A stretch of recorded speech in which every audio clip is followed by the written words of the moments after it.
Facebook live ਅੱਧਾ ਅਧੂਰਾ ਗਿਆਨ ਲੈ ਕੇ ਸਤਿਕਾਰਯੋਗ ਸਾਥੀਓ ਹਾਜ਼ਰ ਹਾਂ। ਅੱਧਾ ਅਧੂਰਾ ਗਿਆਨ ਕਿਵੇਂ ਕਰਦਾ ਨੁਕਸਾਨ, ਇਹਨੂੰ ਪੂਰਾ ਕਰਦਾ ਇਨਸਾਨ। ਸੋ ਸਾਥੀਓ, ਇਹ ਜੋ ਪ੍ਰੋਗਰਾਮ ਹੈ ਇੱਕ ਕਦਮ ਪਰਿਵਰਤਨ ਕੀ ਟੀਮ ਵੱਲੋਂ ਹਮੇਸ਼ਾ ਦਿੱਤਾ ਜਾਂਦਾ ਹੈ। ਅੱਜ ਦੇ ਸਾਡੇ ਜੋ ਮੁੱਖ ਮਹਿਮਾਨ ਹਨ ਉਹ ਹਨ ਲੇਖਰਾਜ ਜੱਖੂ ਜੀ।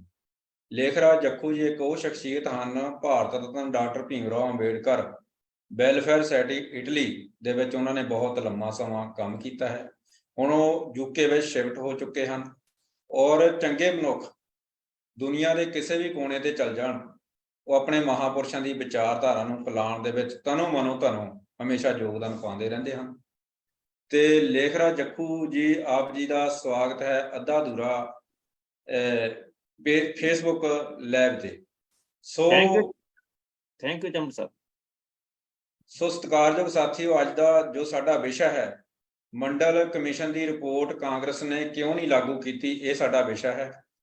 ਸੋ ਸਾਥੀਓ, ਆਪ ਜੀ ਦਾ ਧੰਨਵਾਦ ਹੈ, ਹਮੇਸ਼ਾ ਤੁਸੀਂ ਕਮੈਂਟ ਕਰਦੇ ਆ, ਲਾਈਵ ਕਰਦੇ ਆ, ਸੁਣਦੇ ਆ। ਔਰ ਅੱਜ ਵੀ ਅਸੀਂ ਇਹ ਬੇਨਤੀ ਕਰਦੇ ਹਾਂ ਕਿ ਵੱਧ ਤੋਂ ਵੱਧ ਇਸ ਪ੍ਰੋਗਰਾਮ ਨੂੰ ਲਾਈਕ ਤੇ ਸ਼ੇਅਰ ਕਮੈਂਟ ਕੀਤੇ ਜਾਣ, ਕਿਉਂਕਿ ਜੋ ਸਹੀ ਜਾਣਕਾਰੀਆਂ ਹਨ ਉਹ ਲੋਕਾਂ ਤੱਕ ਪਹੁੰਚ ਸਕਣ। ਸੋ ਜ਼ਿਆਦਾ ਸਮਾਂ ਨਾ ਲੈਂਦੇ ਹੋਏ ਲੇਖਰਾਜ ਜੱਖੂ ਸਾਹਿਬ, ਪਹਿਲਾਂ ਅਸੀਂ ਮਾਫੀ ਮੰਗਦੇ ਕਿ ਟੈਕਨੀਕਲ ਪ੍ਰੋਬਲਮ ਜਿਹੜੀ ਆ ਉਹ ਕੰਪਿਊਟਰ ਦੇ ਵਿੱਚ ਆ ਚੁੱਕੀ ਸੀ। ਅਸੀਂ ਇਹ ਜਿਹੜਾ ਪ੍ਰੋਗਰਾਮ ਹੈ ਦੁਬਾਰਾ ਜਿਹੜਾ ਇਹਨੂੰ ਸ਼ੁਰੂ ਕੀਤਾ ਹੈਗਾ। ਸੋ ਪਹਿਲਾਂ 8 ਸੈਕਿੰਡ ਦਾ ਜਿਹੜਾ ਪ੍ਰੋਗਰਾਮ ਚੜਿਆ ਸੀਗਾ। ਹੁਣ ਫੇਰ ਬੇਨਤੀ ਆ ਕਿ ਵੱਧ ਤੋਂ ਵੱਧ ਇਸ ਜਾਣਕਾਰੀ ਨੂੰ ਲੋਕਾਂ ਵਿੱਚ ਸ਼ੇਅਰ ਕਰੋ, ਕਿਉਂਕਿ ਬਹੁਤ ਜਿਹੜੀਆਂ ਅਫਵਾਹਾਂ ਰਾਸ਼ਨ ਦੇ ਨਾਂ ਤੇ ਵੀ ਉਹ ਖਾ ਗਿਆ, ਰਾਸ਼ਨ ਨੇ ਬਰਬਾਦ ਕਰ ਦਿੱਤਾ ਲੋਕਾਂ ਨੂੰ। ਆਓ ਅੱਜ ਸੱਚ ਜਾਣੀਏ, ਅਸਲ ਵਿੱਚ ਮੰਡਲ ਕਮਿਸ਼ਨ ਦੀ ਰਿਪੋਰਟ ਕੀ ਸੀ। ਜੱਖੂ ਸਾਹਿਬ, ਆਪ ਜੀ ਦਾ ਸਵਾਗਤ ਹੈ ਜੀ ਅੱਧਾ ਅਧੂਰਾ ਗਿਆਨ ਫੇਸਬੁੱਕ ਲਾਈਵ ਤੇ। Thank you sir, thank you ਜੀ। ਜੈ ਭੀਮ, ਜੈ ਭਾਰਤ। ਅੱਧਾ ਅਧੂਰਾ ਗਿਆਨ ਦੇਖ ਰਹੇ ਸਾਰੇ ਦਰਸ਼ਕਾਂ ਨੂੰ ਔਰ ਤੁਹਾਡੀ ਸਾਰੀ ਸਮੁੱਚੀ ਟੀਮ ਨੂੰ, ਚੰਮ ਸਾਹਿਬ ਤੁਹਾਨੂੰ ਤੇ ਤੁਹਾਡੀ ਸਾਰੀ ਟੈਕਨੀਕਲ ਟੀਮ ਨੂੰ। ਔਰ ਬਹੁਤ ਵਧੀਆ, ਤੁਸੀਂ ਹਮੇਸ਼ਾ ਜਾਣਕਾਰੀ ਲੈ ਕੇ ਆਉਂਦੇ ਆ। ਔਰ ਜਿਹੜਾ ਇਹ ਅੱਜ ਦਾ ਸਬਜੈਕਟ ਹੈ ਆਪਾਂ ਇਹਦੇ ਤੇ ਗੱਲ ਕਰਾਂਗੇ। ਔਰ ਜਿਹੜਾ ਤੁਸੀਂ ਨਾਂ ਰੱਖਿਆ ਅੱਧਾ ਅਧੂਰਾ ਗਿਆਨ, ਇਹ ਵੀ ਬਹੁਤ ਵਧੀਆ ਜਿਹੜਾ ਟਾਈਟਲ ਹੈਗਾ। ਤੇ ਨਾਲ ਦੀ ਨਾਲ ਤੁਹਾਡੀ ਜਿਹੜੀ ਇੱਕ ਕਦਮ ਪਰਿਵਰਤਨ ਕੀ ਔਰ ਟੀਮ ਦਾ ਵੀ ਧੰਨਵਾਦ, ਜਿਹੜੇ ਸਮੇਂ ਤੇ ਇਹੋ ਜਿਹੀ ਡਿਸਕਸ਼ਨ ਲੈ ਕੇ ਬਹੁਤ ਸਾਰੀਆਂ ਜਿਹੜੀਆਂ ਜਾਣਕਾਰੀਆਂ ਦਰਸ਼ਕਾਂ ਤੱਕ ਸਾਂਝੀਆਂ ਕਰਦੇ ਆ ਤੇ ਗਿਆਨ ਦੇ ਨਾਲ ਭਰਪੂਰ ਕਰਦੇ ਆ। ਥੈਂਕ ਯੂ ਚੰਮ ਸਾਹਿਬ। ਹਾਂਜੀ ਜੱਖੂ ਸਾਹਿਬ, ਬਹੁਤ ਅੱਜ ਜਿਹੜੀਆਂ ਭ੍ਰਾਂਤਰੀਆਂ ਜਿਹੜੀਆਂ ਹੈਗੀਆਂ ਸਮਾਜ ਦੇ ਵਿੱਚ ਪਈਆਂ ਤੇ ਉਹ ਕਲੀਅਰ ਕਰੂੰਗੇ, ਨਿਖਾਰ ਲਿਆਉਂਗੇ। ਸੋ ਪਹਿਲਾ ਮੇਰਾ ਜਿਹੜਾ ਸਵਾਲ ਹੈ ਜੀ, ਮੰਡਲ ਕਮਿਸ਼ਨ ਦਾ ਗਠਨ ਕਦੋਂ ਹੋਇਆ ਤੇ ਇਹਦੇ ਪਹਿਲੇ ਪ੍ਰਧਾਨ ਕੌਣ ਸਨ ਜੀ? ਜੀ ਚੰਦ ਸਾਹਿਬ, ਸਭ ਤੋਂ ਪਹਿਲਾਂ ਆਪਾਂ ਅੱਜ ਦਾ ਜਿਹੜਾ ਵਿਸ਼ਾ ਆ ਵੀ ਮੰਡਲ ਕਮਿਸ਼ਨ ਦੀ ਰਿਪੋਰਟ ਕਾਂਗਰਸ ਨੇ ਲਾਗੂ ਕਿਉਂ ਨਹੀਂ ਕੀਤੀ, ਇਸ ਵਿਸ਼ੇ ਤੇ ਆਪਾਂ ਜਿਹੜੀ ਅੱਜ ਚਰਚਾ ਕਰਨੀ ਆ। ਔਰ ਆਪਾਂ ਨੂੰ ਲਗਭਗ 1 ਘੰਟੇ ਦਾ ਸਮਾਂ ਮਿਲਿਆ। ਆਪਾਂ ਕੋਸ਼ਿਸ਼ ਕਰਾਂਗੇ ਇਹਦੇ ਤੇ ਵੱਧ ਤੋਂ ਵੱਧ ਜਾਣਕਾਰੀ ਦਰਸ਼ਕਾਂ ਨਾਲ ਸਾਂਝੀ ਕੀਤੀ ਜਾਵੇ।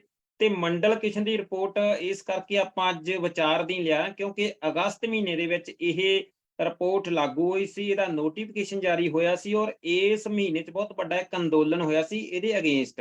ਔਰ ਮੰਡਲ ਕਮਿਸ਼ਨ ਦੀ ਜਿਹੜੀ ਆ ਗੱਲ, ਬਹੁਤ ਸਾਰੇ ਜਿਸ ਵਰਗ ਦੇ ਲਈ ਇਹ ਕਮਿਸ਼ਨ ਬਣਿਆ ਸੀ ਉਸ ਵਰਗ ਨੂੰ ਵੀ ਨਹੀਂ ਸੀ ਪਤਾ, ਤੇ ਇਹਦੇ ਤੇ ਜਿਹੜੀ ਜਾਣਕਾਰੀ ਦਰਸ਼ਕਾਂ ਨੂੰ ਦੇਣੀ ਬਹੁਤ ਜ਼ਰੂਰੀ ਆ। ਔਰ ਤੁਹਾਡਾ ਪਹਿਲਾ ਸਵਾਲ ਹੈ ਵੀ ਮੰਡਲ ਕਮਿਸ਼ਨ ਦੀ ਜਿਹੜੀ ਹੋਂਦ ਜਾਂ ਮੰਡਲ ਕਮਿਸ਼ਨ ਦਾ ਗਠਨ ਕਦੋਂ ਹੋਇਆ ਤੇ ਇਹਦੇ ਪਹਿਲੇ ਪ੍ਰਧਾਨ ਕੌਣ ਸੀਗੇ। ਤੇ ਐਕਚੁਅਲੀ ਇਹ ਚਮਸਾ ਜਿਹੜਾ ਮੰਡਲ ਕਮਿਸ਼ਨ ਉਹ ਦੂਸਰਾ ਬੀਪੀ ਮੰਡਲ ਸੀਗਾ, ਉਹ ਦੂਜੀ ਵਾਰੀ ਮੰਡਲ ਕਮਿਸ਼ਨ ਬਣਿਆ ਸੀ। ਉਸ ਤੋਂ ਪਹਿਲਾਂ ਪਛੜਾ ਵਰਗ ਜੋ ਸੀ, ਇਸੇ ਹੀ ਵਰਗ ਨੂੰ ਅਧਿਕਾਰ ਦੇਣ ਦੇ ਲਈ 1953 ਦੇ ਵਿੱਚ ਇੱਕ ਪਛੜਾ ਵਰਗ ਆਯੋਗ ਦਾ ਗਠਨ ਕੀਤਾ ਗਿਆ ਸੀ, ਜਿਹੜੀ ਪਹਿਲੀ ਸਰਕਾਰ ਬਣੀ ਸੀਗੀ ਭਾਰਤ ਸਰਕਾਰ 1953 ਦੇ ਵਿੱਚ, ਜਿਹਦੇ ਪ੍ਰਧਾਨ ਕਾਕਾ ਕਲੌਲਕਰ ਸੀਗੇ। ਔਰ ਇਸ ਚੀਜ਼ ਨੂੰ ਜਾਣਨ ਲਈ ਥੋੜਾ ਜਿਹਾ ਸਾਨੂੰ ਪਿੱਛੇ ਜਾਣਾ ਪੈਣਾ, ਕਿਉਂਕਿ ਮੰਡਲ ਕਮਿਸ਼ਨ ਦੇ ਨਾਂ ਦੇ ਉੱਤੇ ਲੋਕਾਂ ਨੂੰ ਪਤਾ ਵੀ ਮੰਡਲ ਕਮਿਸ਼ਨ ਕੀ ਸੀ, ਇਹਨੇ ਕੀ ਕੀਤਾ, ਇਹਦੇ ਅਗੇਂਸਟ ਕਿੰਨੀਆਂ ਜਿਹੜੀਆਂ ਵਿਰੋਧ ਹੋਏ ਆ। ਔਰ ਇਦੋਂ ਪਹਿਲਾਂ ਜਦੋਂ ਆਪਾਂ ਪਿੱਛੇ ਨਹੀਂ ਜਾਂਦੇ ਤੇ ਮੰਡਲ ਕਮਿਸ਼ਨ ਦੀ ਜਾਣਕਾਰੀ ਦਾ ਪਤਾ ਨਹੀਂ ਲੱਗਦਾ। ਸੋ ਇਸ ਕਰਕੇ ਸਾਨੂੰ ਥੋੜਾ ਜਿਹਾ ਪਿੱਛੇ ਜਾਣਾ ਪੈਣਾ, ਕਿਉਂਕਿ ਬਾਬਾ ਸਾਹਿਬ ਡਾਕਟਰ ਅੰਬੇਡਕਰ ਨੇ 26 ਜਨਵਰੀ 1950 ਨੂੰ ਜਿਹੜਾ ਆਪਣਾ ਭਾਰਤ ਦੇਸ਼ ਦਾ ਸੰਵਿਧਾਨ ਲਾਗੂ ਆ, ਉਹਦੇ 'ਚ ਧਾਰਾ 340 ਦੇ ਤਹਿਤ ਇੱਕ ਆਰਟੀਕਲ ਆ, ਧਾਰਾ 340 ਜਿਹਨੂੰ ਆਪਾਂ ਬੋਲਦੇ ਹਾਂ ਆਰਟੀਕਲ 340, ਉਹਦੇ ਤਹਿਤ ਇੱਕ ਪਛੜਾ ਆਯੋਗ ਕਮਿਸ਼ਨ ਦਾ ਗਠਨ ਕੀਤਾ ਜਾਵੇ, ਜਿਹੜੇ ਇਸ ਦੇਸ਼ ਦੇ ਵਿੱਚ ਪਛੜਾ ਵਰਗ ਆ ਉਹਨੂੰ ਵੀ ਸਮਾਜਿਕ ਤੌਰ ਤੇ, ਰਾਜਨੀਤਿਕ ਤੌਰ ਤੇ, ਵਿਦਿਅਕ ਤੌਰ ਤੇ ਹੋਰ ਸਾਰੇ ਅਧਿਕਾਰਾਂ ਦੇ ਵਿੱਚ ਰਿਜ਼ਰਵੇਸ਼ਨ ਦਿੱਤੀ ਜਾਵੇ, ਕਿਉਂਕਿ ਇਸ ਤੋਂ ਪਹਿਲਾਂ SC ਤੇ ST ਨੂੰ ਤਾਂ ਮਿਲਦੀ ਸੀਗੀ। ਆਪਾਂ ਨੂੰ ਪਤਾ ਕਿ 15% SC ਨੂੰ ਔਰ 7.5% ST ਨੂੰ ਮਿਲਦੀ ਸੀ, 22.5। ਤੇ ਬਾਬਾ ਸਾਹਿਬ ਚਾਹੁੰਦੇ ਸੀਗੇ ਵੀ ਜਾਤੀ ਦੇ ਆਧਾਰ ਤੇ ਜਿਹੜੇ ਲੋਕ ਪਛੜੇ ਆ ਉਹਨਾਂ ਨੂੰ ਵੀ ਇਹ ਸਹੂਲਤਾਂ ਮਿਲਣ। ਔਰ ਇਸ ਵਰਗ ਨੇ ਮਤਲਬ ਬਾਬਾ ਸਾਹਿਬ ਦਾ ਉਸ ਸਮੇਂ ਸਾਥ ਨਹੀਂ ਦਿੱਤਾ, ਨਹੀਂ ਤਾਂ ਬਾਬਾ ਸਾਹਿਬ ਨੇ ਉਦੋਂ ਹੀ ਇਹ ਲੋੜ ਹੀ ਨਹੀਂ ਸੀ ਪੈਣੀ ਕਮਿਸ਼ਨ ਬਣਾਉਣ ਦੀ, ਇਹਨਾਂ ਨੂੰ ਅਧਿਕਾਰ ਦੇ ਦੇਣੇ ਸੀਗੇ। ਸੋ ਇਸ ਕਰਕੇ ਪਹਿਲਾ ਜਿਹੜਾ ਕਮਿਸ਼ਨ ਬਣਿਆ ਸੀ ਉਹ ਸੀ ਕਾਕਾ ਕਲੌਰਕਰ ਦੇ ਨਾਂ ਤੇ, ਉਹ ਪ੍ਰਧਾਨ ਸੀ 1953 ਚ। ਉਹਨਾਂ ਨੇ 1931 ਦੀ ਮਰਦਮਸ਼ੁਮਾਰੀ ਦੇ ਤਹਿਤ, ਚਮਸਾ 1931 ਦੀ ਮਰਦਮਸ਼ੁਮਾਰੀ ਦੇ ਤਹਿਤ 3743 ਜਾਤਾਂ ਪਛੜਾ ਵਰਗ ਘੋਸ਼ਿਤ ਕੀਤੀਆਂ ਸੀਗੀਆਂ। ਤੇ ਉਸ ਪਛੜਾ ਵਰਗ ਨੂੰ ਸਹੂਲਤਾਂ ਦੇਣ ਦੇ ਲਈ ਇੱਕ ਕਮਿਸ਼ਨ ਨੇ ਆਪਣੀ ਰਿਪੋਰਟ ਪੇਸ਼ ਕੀਤੀ ਸੀ, ਉਹਦੇ ਵਿੱਚ ਇਹ ਅਧਿਕਾਰ ਦੇਣ ਦੀ ਗੱਲ ਕੀਤੀ ਸੀ। ਔਰ 1953 ਚ ਕਮਿਸ਼ਨ ਦਾ ਗਠਨ ਹੋਇਆ ਤੇ 1955 ਦੇ ਵਿੱਚ ਉਹਨਾਂ ਨੇ ਰਿਪੋਰਟ ਸਰਕਾਰ ਨੂੰ ਜਿਹੜੀ ਆ ਦਿੱਤੀ। ਔਰ ਉਸ ਸਮੇਂ ਜਿਹੜੇ ਦੇਸ਼ ਦੇ ਪ੍ਰਧਾਨ ਮੰਤਰੀ ਪੰਡਿਤ ਜਵਾਹਰ ਲਾਲ ਨਹਿਰੂ ਸੀ, ਉਹਨਾਂ ਨੇ ਦੇਖੋ 1977 ਤੱਕ, ਅੱਬਲ ਤੇ 1980 ਤੱਕ ਇਸ ਕਮਿਸ਼ਨ ਦੀ ਰਿਪੋਰਟ ਨੂੰ ਠੰਡੇ ਵਾਸਤੇ ਚ ਪਾਈ ਰੱਖਿਆ। 77 ਤੱਕ ਇਹ ਲਾਗੂ ਨਹੀਂ ਕੀਤਾ ਇੰਨਾ ਸਮਾਂ। ਤੇ ਉਦੋਂ ਬਾਅਦ ਫਿਰ ਜਿਹੜਾ ਇੱਕ ਮੰਡਲ ਕਮਿਸ਼ਨ ਬਣਿਆ ਆ, ਤੇ ਉਹ ਮੰਡਲ ਕਮਿਸ਼ਨ ਦੇ ਨਾਂ ਦੇ ਉੱਤੇ ਮਸ਼ਹੂਰ ਆ, ਉਹਦੀ ਆਪਾਂ ਹੁਣ ਦੁਬਾਰਾ ਚਰਚਾ ਕਰਾਂਗੇ। ਨੈਕਸਟ ਸਵਾਲ ਤੁਸੀਂ ਉਹਦੇ ਤੇ ਕਰ ਸਕਦੇ ਜੀ ਜੰਮ ਸਾਹਿਬ। ਹਾਂਜੀ, ਸਭ ਤੋਂ ਪਹਿਲਾਂ ਤਾਂ ਮੈਂ ਇਹ ਜਾਣਨਾ ਚਾਹਨਾ ਕਿ ਮੰਡਲ ਕਮਿਸ਼ਨ ਦੀ ਮਤਲਬ ਕਿ ਲੋੜ ਕਿਉਂ ਪਈ। ਮੈਂ ਇੱਕ ਇਹ ਵੀ ਇਸ ਦੇ ਨਾਲ ਗੱਲ ਜੋੜਦਾ ਜੱਖੂ ਸਾਹਿਬ, ਕਿਉਂਕਿ ਜਦੋਂ 31-32 ਦੀਆਂ ਗੋਲ ਕਾਨਫਰੰਸਾਂ ਹੁੰਦੀਆਂ ਹਨ, 1919 ਦਾ ਜਿਹੜਾ ਆਜ਼ਾਦ ਪੱਤਰ ਆ, 1902 ਦਾ ਐਕਟ ਹੈਗਾ, ਇਹ ਜਿਹੜੀ ਸਾਰੀ ਸੂਚੀ ਤਿਆਰ ਹੁੰਦੀ ਹੈ ਜਿੱਤੇ ਚਰਚਾ ਹੁੰਦੀ ਹੈ 30, 31, 32 ਦੀਆਂ ਗੋਲ ਕਾਨਫਰੰਸਾਂ ਵਿੱਚ ਜੀ। ਤਾਂ ਕੁਛ ਉੱਚ ਜਾਤੀਆਂ ਦੇ ਮਗਰ ਪਛੜੇ ਲੋਕ ਲੱਗ ਕੇ ਉਹਨਾਂ ਨੇ ਕਿਹਾ ਅਸੀਂ ਤਾਂ ਜਰਨਲ ਆ, ਅਸੀਂ ਕਿਉਂ ਛੂਤ ਆ, ਸਾਨੂੰ ਤਾਂ ਕੋਈ ਜ਼ਰੂਰਤ ਨਹੀਂ ਹੈਗੀ। ਇਸ ਕਰਕੇ ਵੀ ਇਸ ਮਤਲਬ ਕਿ ਮੰਡਲ ਕਮਿਸ਼ਨ ਦੀ ਰਿਪੋਰਟ ਜਿਹੜੀ ਆ ਲੋੜ ਪਈ ਹੈਗੀ ਆ ਜੀ। ਤਾਂ ਇਹਨੂੰ ਮਤਲਬ ਕਿ ਠੰਡੇ ਵਾਸਤੇ ਵਿੱਚ ਜਿੱਦਾਂ ਤੁਸੀਂ ਕਿਹਾ ਵੀ ਕਾਂਗਰਸ ਨੇ ਪਾਈ ਰੱਖਿਆ ਹੈਗਾ, ਤਾਂ ਮੈਂ ਜਾਣਨਾ ਚਾਹੁੰਦਾ ਵੀ ਇਹ ਕਿਉਂ ਪਾਈ ਰੱਖਿਆ ਉਹਨਾਂ ਨੇ ਠੰਡੇ ਵਾਸਤੇ ਵਿੱਚ, ਇਹਦਾ ਕਾਰਨ ਕੀ ਸੀਗਾ? ਜੀ ਚਾਂਸ ਸਾਹਿਬ, ਬਹੁਤ ਵਧੀਆ ਤੁਹਾਡਾ ਸਵਾਲ ਆ ਵੀ ਕਾਂਗਰਸ ਨੇ ਇੰਨਾ ਸਮਾਂ ਇਹਨੂੰ ਠੰਡੇ ਵਾਸਤੇ ਚ ਕਿਉਂ ਪਾਈ ਰੱਖਿਆ, ਜਾਂ ਆਪਾਂ ਜਿਹੜਾ ਟਾਈਟਲ ਤੁਸੀਂ ਇਸ ਅੱਜ ਦੇ ਪ੍ਰੋਗਰਾਮ ਦਾ ਰੱਖਿਆ ਵੀ ਕਾਂਗਰਸ ਨੇ ਮੰਡਲ ਦੀ ਰਿਪੋਰਟ ਲਾਗੂ ਕਿਉਂ ਨਹੀਂ ਕੀਤੀ। ਔਰ 1977 ਦੇ ਵਿੱਚ ਜਿਹੜੀ ਆ ਫਿਰ ਗੈਰ ਕਾਂਗਰਸੀ ਸਰਕਾਰ ਬਣਦੀ ਆ ਚੰਮ ਸਾਹਿਬ ਜੀ। ਗੈਰ ਕਾਂਗਰਸੀ ਸਰਕਾਰ ਦੇ ਪ੍ਰਧਾਨ ਮੰਤਰੀ ਬਣਦੇ ਆ ਮੁਰਾਰਜੀ ਦੇਸਾਈ ਜੀ। ਔਰ ਮੁਰਾਰਜੀ ਦੇਸਾਈ ਤੋਂ ਪਹਿਲਾਂ 1972 ਦੇ ਵਿੱਚ 71-72 ਦੀਆਂ ਇਲੈਕਸ਼ਨਾਂ 'ਚ ਇੰਦਰਾ ਗਾਂਧੀ ਨੂੰ ਜਿਹੜਾ ਇਲਾਹਾਬਾਦ ਦੀ ਸੀਟ ਤੋਂ ਜਿੱਤ ਗਿਆ ਸੀ, ਉਹਨੂੰ ਅਘੋਸ਼ਿਤ ਕਰਾਰ ਦਿੱਤਾ ਸੀ ਵੀ ਕਰਪਸ਼ਨ ਕਰਕੇ, ਬੂਥ ਕੈਪਚਰ ਕਰਕੇ ਜਿੱਤ ਗਈ, ਇਹਦੀ ਜਿਹੜੀ ਆ ਉਸ ਰੱਦ ਕਰ ਦਿੱਤੀ ਸੀ ਲੋਕ ਸਭਾ ਦੀ। ਤੇ ਇਹਨੇ 75 'ਚ ਐਮਰਜੈਂਸੀ ਲਾਤੀ ਸੀਗੀ। ਤੇ 75 'ਚ ਐਮਰਜੈਂਸੀ ਲਾਉਣ ਤੋਂ ਬਾਅਦ ਬਹੁਤ ਸਾਰੇ ਉਸ ਸਮੇਂ ਦੇ ਜਿਹੜੇ ਸੋਸ਼ਲਿਸਟ ਨੇਤਾ ਸੀ ਉਹਨਾਂ ਨੂੰ ਗ੍ਰਿਫਤਾਰ ਕਰ ਲਿਆ ਸੀ। ਪਰ 77 'ਚ ਜਦੋਂ ਹੀ ਐਮਰਜੈਂਸੀ ਖਤਮ, 76 'ਚ ਹੁੰਦੀ ਖਤਮ ਤੇ 77 'ਚ ਚੋਣਾਂ ਹੁੰਦੀਆਂ, ਤੇ ਫਿਰ ਉਸ ਸਮੇਂ ਪਹਿਲੀ ਵਾਰੀ ਦੇਸ਼ ਦੇ ਵਿੱਚ ਗੈਰ ਕਾਂਗਰਸੀ ਸਰਕਾਰ ਬਣਦੀ ਜਿਹਦੇ ਪ੍ਰਧਾਨ ਮੰਤਰੀ ਮੁਰਾਰਜੀ ਦੇਸਾਈ ਬਣਦੇ ਆ। ਫਿਰ ਮੁਰਾਰਜੀ ਦੇਸਾਈ ਇੱਕ ਕਮਿਸ਼ਨ ਦਾ ਗਠਨ ਕਰਦੇ ਜਿਹਦਾ ਨਾਂ ਸੀ BP ਮੰਡਲ। BP ਮੰਡਲ ਜਿਹੜੇ ਬਿਹਾਰ ਦੇ ਸੀਗੇ ਸਾਬਕਾ ਚੀਫ ਮਿਨਿਸਟਰ, ਔਰ ਉਹਦੀ ਪ੍ਰਧਾਨਗੀ ਦੇ ਵਿੱਚ ਇਹ ਕਮਿਸ਼ਨ ਬਣਦਾ 1977 'ਚ, ਜਿਹੜਾ ਮੰਡਲ ਕਮਿਸ਼ਨ ਦੇ ਨਾਂ ਦੇ ਨਾਲ ਮਸ਼ਹੂਰ ਹੁੰਦਾ। ਉਹ ਆਪਣੀ ਜਿਹੜੀ ਰਿਪੋਰਟ ਆ ਉਹ 1980 'ਚ ਚੰਮ ਸਾਹਿਬ ਤਿਆਰ ਕਰ ਲੈਂਦਾ, ਔਰ 1980 'ਚ ਰਿਪੋਰਟ ਤਿਆਰ ਕਰਦਾ। 1931 ਦੀ ਮਰਦਮਸ਼ੁਮਾਰੀ ਦੇ ਵਿੱਚ ਜਿਹੜੀਆਂ 3743 ਜਾਤਾਂ ਨੂੰ ਉਹਨਾਂ ਨੂੰ ਇਹ ਅਧਿਕਾਰ ਮਿਲਣੇ ਚਾਹੀਦੇ, ਔਰ ਇੱਕ ਨਹੀਂ, ਦੋ ਨਹੀਂ, 5, 10 ਨਹੀਂ, 40 ਤਰ੍ਹਾਂ ਦੇ ਅਧਿਕਾਰ ਉਹਨੇ ਕਿਹਾ ਸੀ ਇਸ ਵਰਗ ਨੂੰ ਮਿਲਣੇ ਚਾਹੀਦੇ। ਚਮਸਾ ਧਿਆਨ ਨਾਲ ਗੱਲ ਸੁਣਿਓ, 40 ਪ੍ਰਕਾਰ ਦੇ ਜੀ 40 ਪ੍ਰਕਾਰ ਦੇ ਅਧਿਕਾਰ ਮਿਲਣੇ ਚਾਹੀਦੇ। ਉਹਦੀ ਰਿਪੋਰਟ ਉਸ ਸਮੇਂ ਦੇ ਜਿਹੜੇ ਰਾਸ਼ਟਰਪਤੀ ਆ ਗਿਆਨੀ ਜੈਲ ਸਿੰਘ ਨੂੰ ਸੌਂਪੀ ਗਈ ਸੀ। ਬਦਕਿਸਮਤੀ ਇਹ ਕਿ ਉਸ ਸਮੇਂ ਤੱਕ ਮੁਰਾਰਜੀ ਦੇਸਾਈ ਦੀ ਸਰਕਾਰ ਨਹੀਂ ਰਹੀ। ਮੁਰਾਰਜੀ ਦੇਸਾਈ ਦੀ ਸਰਕਾਰ ਜਿਹੜੀ ਆ ਚਲਦੀ ਬਣੀ, ਔਰ ਉਦੋਂ ਬਾਅਦ ਫਿਰ ਕਾਂਗਰਸੀ ਸਰਕਾਰ ਬਣ ਜਾਂਦੀ ਹੈ। ਜਿਹੜੀ ਮੰਡਲ ਕਮਿਸ਼ਨ ਦੀ ਰਿਪੋਰਟ ਆ ਉਹ ਵੀ ਫਿਰ 80 ਤੋਂ ਲੈ ਕੇ 90 ਤੱਕ ਠੰਡੇ ਵਾਸਤੇ ਚ ਪਈ ਰਹਿੰਦੀ ਆ। ਕਾਂਗਰਸ ਦੀ ਸਰਕਾਰ ਬਣਦੀ, ਉਹ ਚ ਰਾਜੀਵ ਗਾਂਧੀ ਵੀ ਪ੍ਰਾਈਮ ਮਿਨਿਸਟਰ ਬਣਦੇ ਆ, ਔਰ ਉਹਦੇ ਚ ਇੰਦਰਾ ਗਾਂਧੀ ਵੀ ਇਹ ਬਣਦੀ 80 ਤੋਂ ਬਾਅਦ, ਔਰ ਨਰਸਿਮਹਾ ਰਾਓ ਵੀ ਬਣਦਾ। 10 ਸਾਲ ਕਾਂਗਰਸ ਨੇ ਇਹਦੇ ਤੇ ਕੋਈ ਕੰਮ ਨਹੀਂ ਕੀਤਾ। ਔਰ ਇੱਕ ਗੱਲ ਮੈਂ ਹੋਰ ਦਰਸ਼ਕਾਂ ਨਾਲ ਸਾਂਝੀ ਕਰਾਂ ਕਿ ਉਸ ਸਮੇਂ ਦੇ ਜਿਹੜੇ ਪ੍ਰਧਾਨ ਮੰਤਰੀ ਰਾਜੀਵ ਗਾਂਧੀ ਆ, ਉਹਨਾਂ ਨੇ ਇਸ ਰਿਪੋਰਟ ਨੂੰ ਇਹ ਕੁਆਈਨ ਆਫ ਵਾਰਮਸ ਕਿਹਾ ਸੀ ਵੀ ਇਹ ਇੱਕ ਰਿਪੋਰਟ ਜਿਹੜੀ ਆ, ਇੱਕ ਡੱਬੇ ਦੇ ਵਿੱਚ ਖਾਣੇ ਦੇ ਵਿੱਚ ਕੀੜੇ ਪੈ ਚੁੱਕੇ ਆ, ਸਿਵਾਏ ਕੀੜਿਆਂ ਤੋਂ ਇਹਦੇ ਵਿੱਚ ਕੁਝ ਨਹੀਂਗਾ।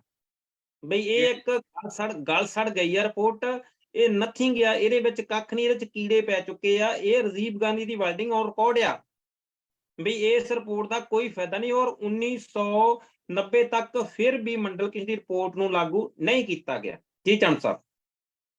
ਸੋ ਸਾਥੀਓ, ਜੱਖੂ ਸਾਹਿਬ ਜੀ ਨੇ ਬੜਾ ਵਿਸਥਾਰ ਦੇ ਨਾਲ ਆਪਾਂ ਦੇ ਨਾਲ ਗੱਲਬਾਤ ਰੱਖੀ ਆ। ਅਸਲ ਵਿੱਚ ਨਤੀਜਾ ਇਹੀ ਨਿਕਲਦਾ, ਜਿਹੜੀ ਕਾਂਗਰਸ ਸਰਕਾਰ ਸੀ, ਪਹਿਲੀ ਸਰਕਾਰ ਭਾਰਤ ਦੇ ਦੇਸ਼ ਆਜ਼ਾਦ ਹੋਣ ਤੋਂ ਬਾਅਦ, ਉਹਦਾ ਨਤੀਜਾ ਇਹ ਨਿਕਲਦਾ ਹੈਗਾ ਕਿ ਪ੍ਰਤੀਨੇਤਾ ਜਿਹੜੇ ਪਛੜੇ ਹੋਏ ਲੋਕ ਆ, ਉਹਨਾਂ ਨੂੰ ਉਹਨਾਂ ਦੀ ਪ੍ਰਤੀਨੇਤਾ, ਉਹਨਾਂ ਦੀਆਂ ਨੌਕਰੀਆਂ, ਉਹਨਾਂ ਦੇ ਹੱਕ ਅਧਿਕਾਰ ਦੇਣਾ ਨਹੀਂ ਚਾਹੁੰਦੇ।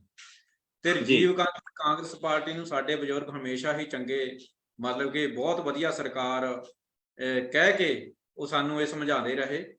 ਪਰ ਸਾਨੂੰ ਸਾਹਿਬ ਸ਼੍ਰੀ ਕਾਂਸ਼ੀ ਰਾਮ ਜੀ ਜਦੋਂ ਆਏ ਆ, ਫੇਰ ਸਾਨੂੰ ਸਮਝ ਲੱਗੀ ਕਿ ਕਿੰਨੇ ਕਿ ਇਹ ਚੰਗੇ ਲੋਕ ਸੀਗੇ ਔਰ ਕਿੱਦਾਂ ਇਹਨਾਂ ਨੇ ਸੰਵਿਧਾਨ ਦੇ ਵਿਰੋਧ ਦੇ ਵਿੱਚ ਕੰਮ ਕੀਤਾ ਹੈਗਾ।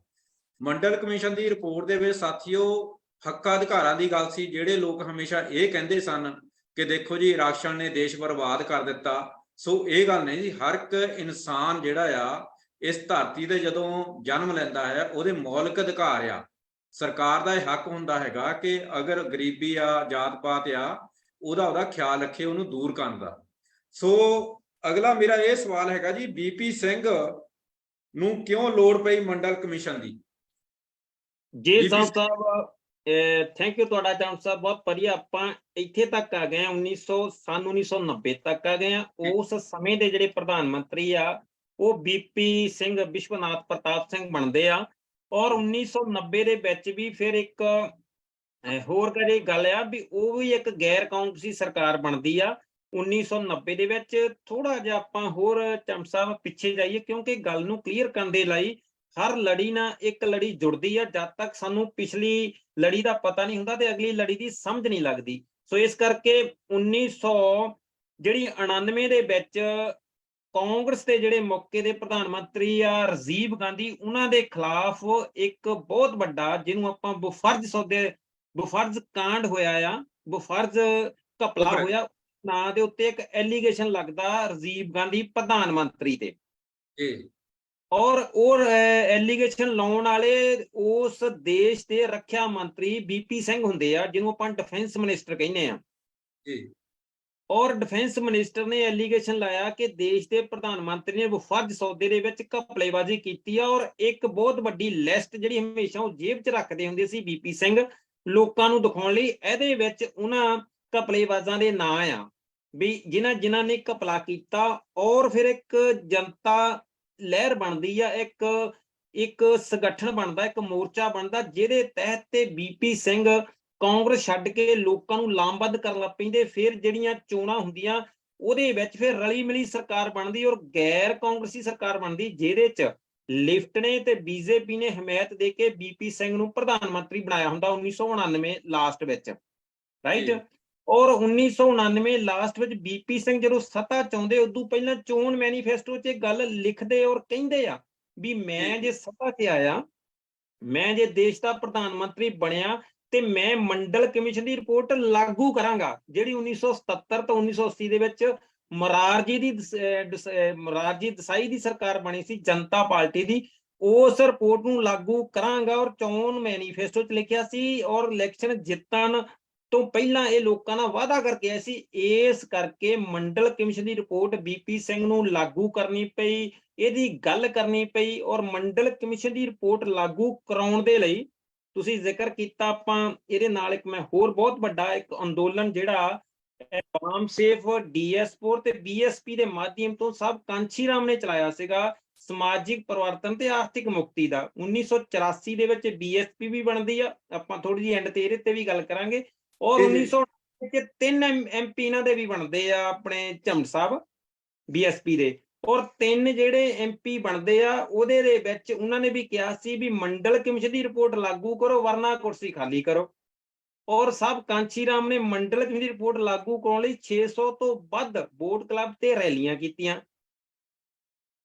ਔਰ ਇਦੋਂ ਪਹਿਲਾਂ ਥੋੜਾ ਜਿਹਾ ਹੋਰ 31 ਮਾਰਚ 1990 ਨੂੰ ਵੀ, ਜੇ ਅੱਜ ਬਾਬਾ ਸਾਹਿਬ ਨੂੰ ਭਾਰਤ ਰਤਨ ਅਸੀਂ ਯਾਦ ਕਰਦੇ, ਭਾਰਤ ਰਤਨ ਦਾ ਖਿਤਾਬ ਵੀ BP ਸਿੰਘ ਦੀ ਸਰਕਾਰ ਤੋਂ ਬਹੁਜਨ ਸਮਾਜ ਪਾਰਟੀ ਜਿਹੜੀ ਬਾਹਰ ਰਹਿ ਕੇ ਹਮਾਇਤ ਦਿੰਦੀ ਸੀ, ਉਹਦੇ ਪ੍ਰੈਸ਼ਰ ਦੇ ਤਹਿਤ 2 ਮੰਗਾਂ ਇਹਨਾਂ ਦੀਆਂ ਮੰਨੀਆਂ ਗਈਆਂ ਸੀ। ਫਿਰ ਇਹਨਾਂ ਨੇ ਹਮਾਇਤ ਦਿੱਤੀ ਸੀ, ਭਾਰਤ ਰਤਨ ਦਾ ਖਿਤਾਬ ਦਿੱਤਾ BP ਸਿੰਘ ਨੇ ਪਹਿਲੀ ਵਾਰੀ ਬਾਬਾ ਸਾਹਿਬ ਡਾਕਟਰ ਅੰਬੇਡਕਰ ਨੂੰ 31 ਮਾਰਚ 1990 ਨੂੰ, ਜਿਹਦੇ ਨਾਲ ਅੱਜ ਅਸੀਂ ਬਾਬਾ ਸਾਹਿਬ ਡਾਕਟਰ ਅੰਬੇਡਕਰ ਨੂੰ ਭਾਰਤ ਰਤਨ ਦੇ ਖਿਤਾਬ ਨਾਲ ਯਾਦ ਕਰਦੇ। ਔਰ BP ਸਿੰਘ ਦੀ ਜਿਹੜੀ ਸਰਕਾਰ ਚਮਸਾ ਬਣਦੀ ਆ, ਉਹ ਇੱਕ ਰਲੀ ਮਿਲੀ ਸਰਕਾਰ ਜ਼ਰੂਰ ਹੈ ਔਰ ਘੱਟ ਗਿਣਤੀ ਚ ਹੁੰਦੀ ਆ, ਉਹਦੇ ਆਪਣੇ ਵੀ MP ਬਹੁਤ ਘੱਟ ਹੁੰਦੇ ਉਸ ਸਮੇਂ।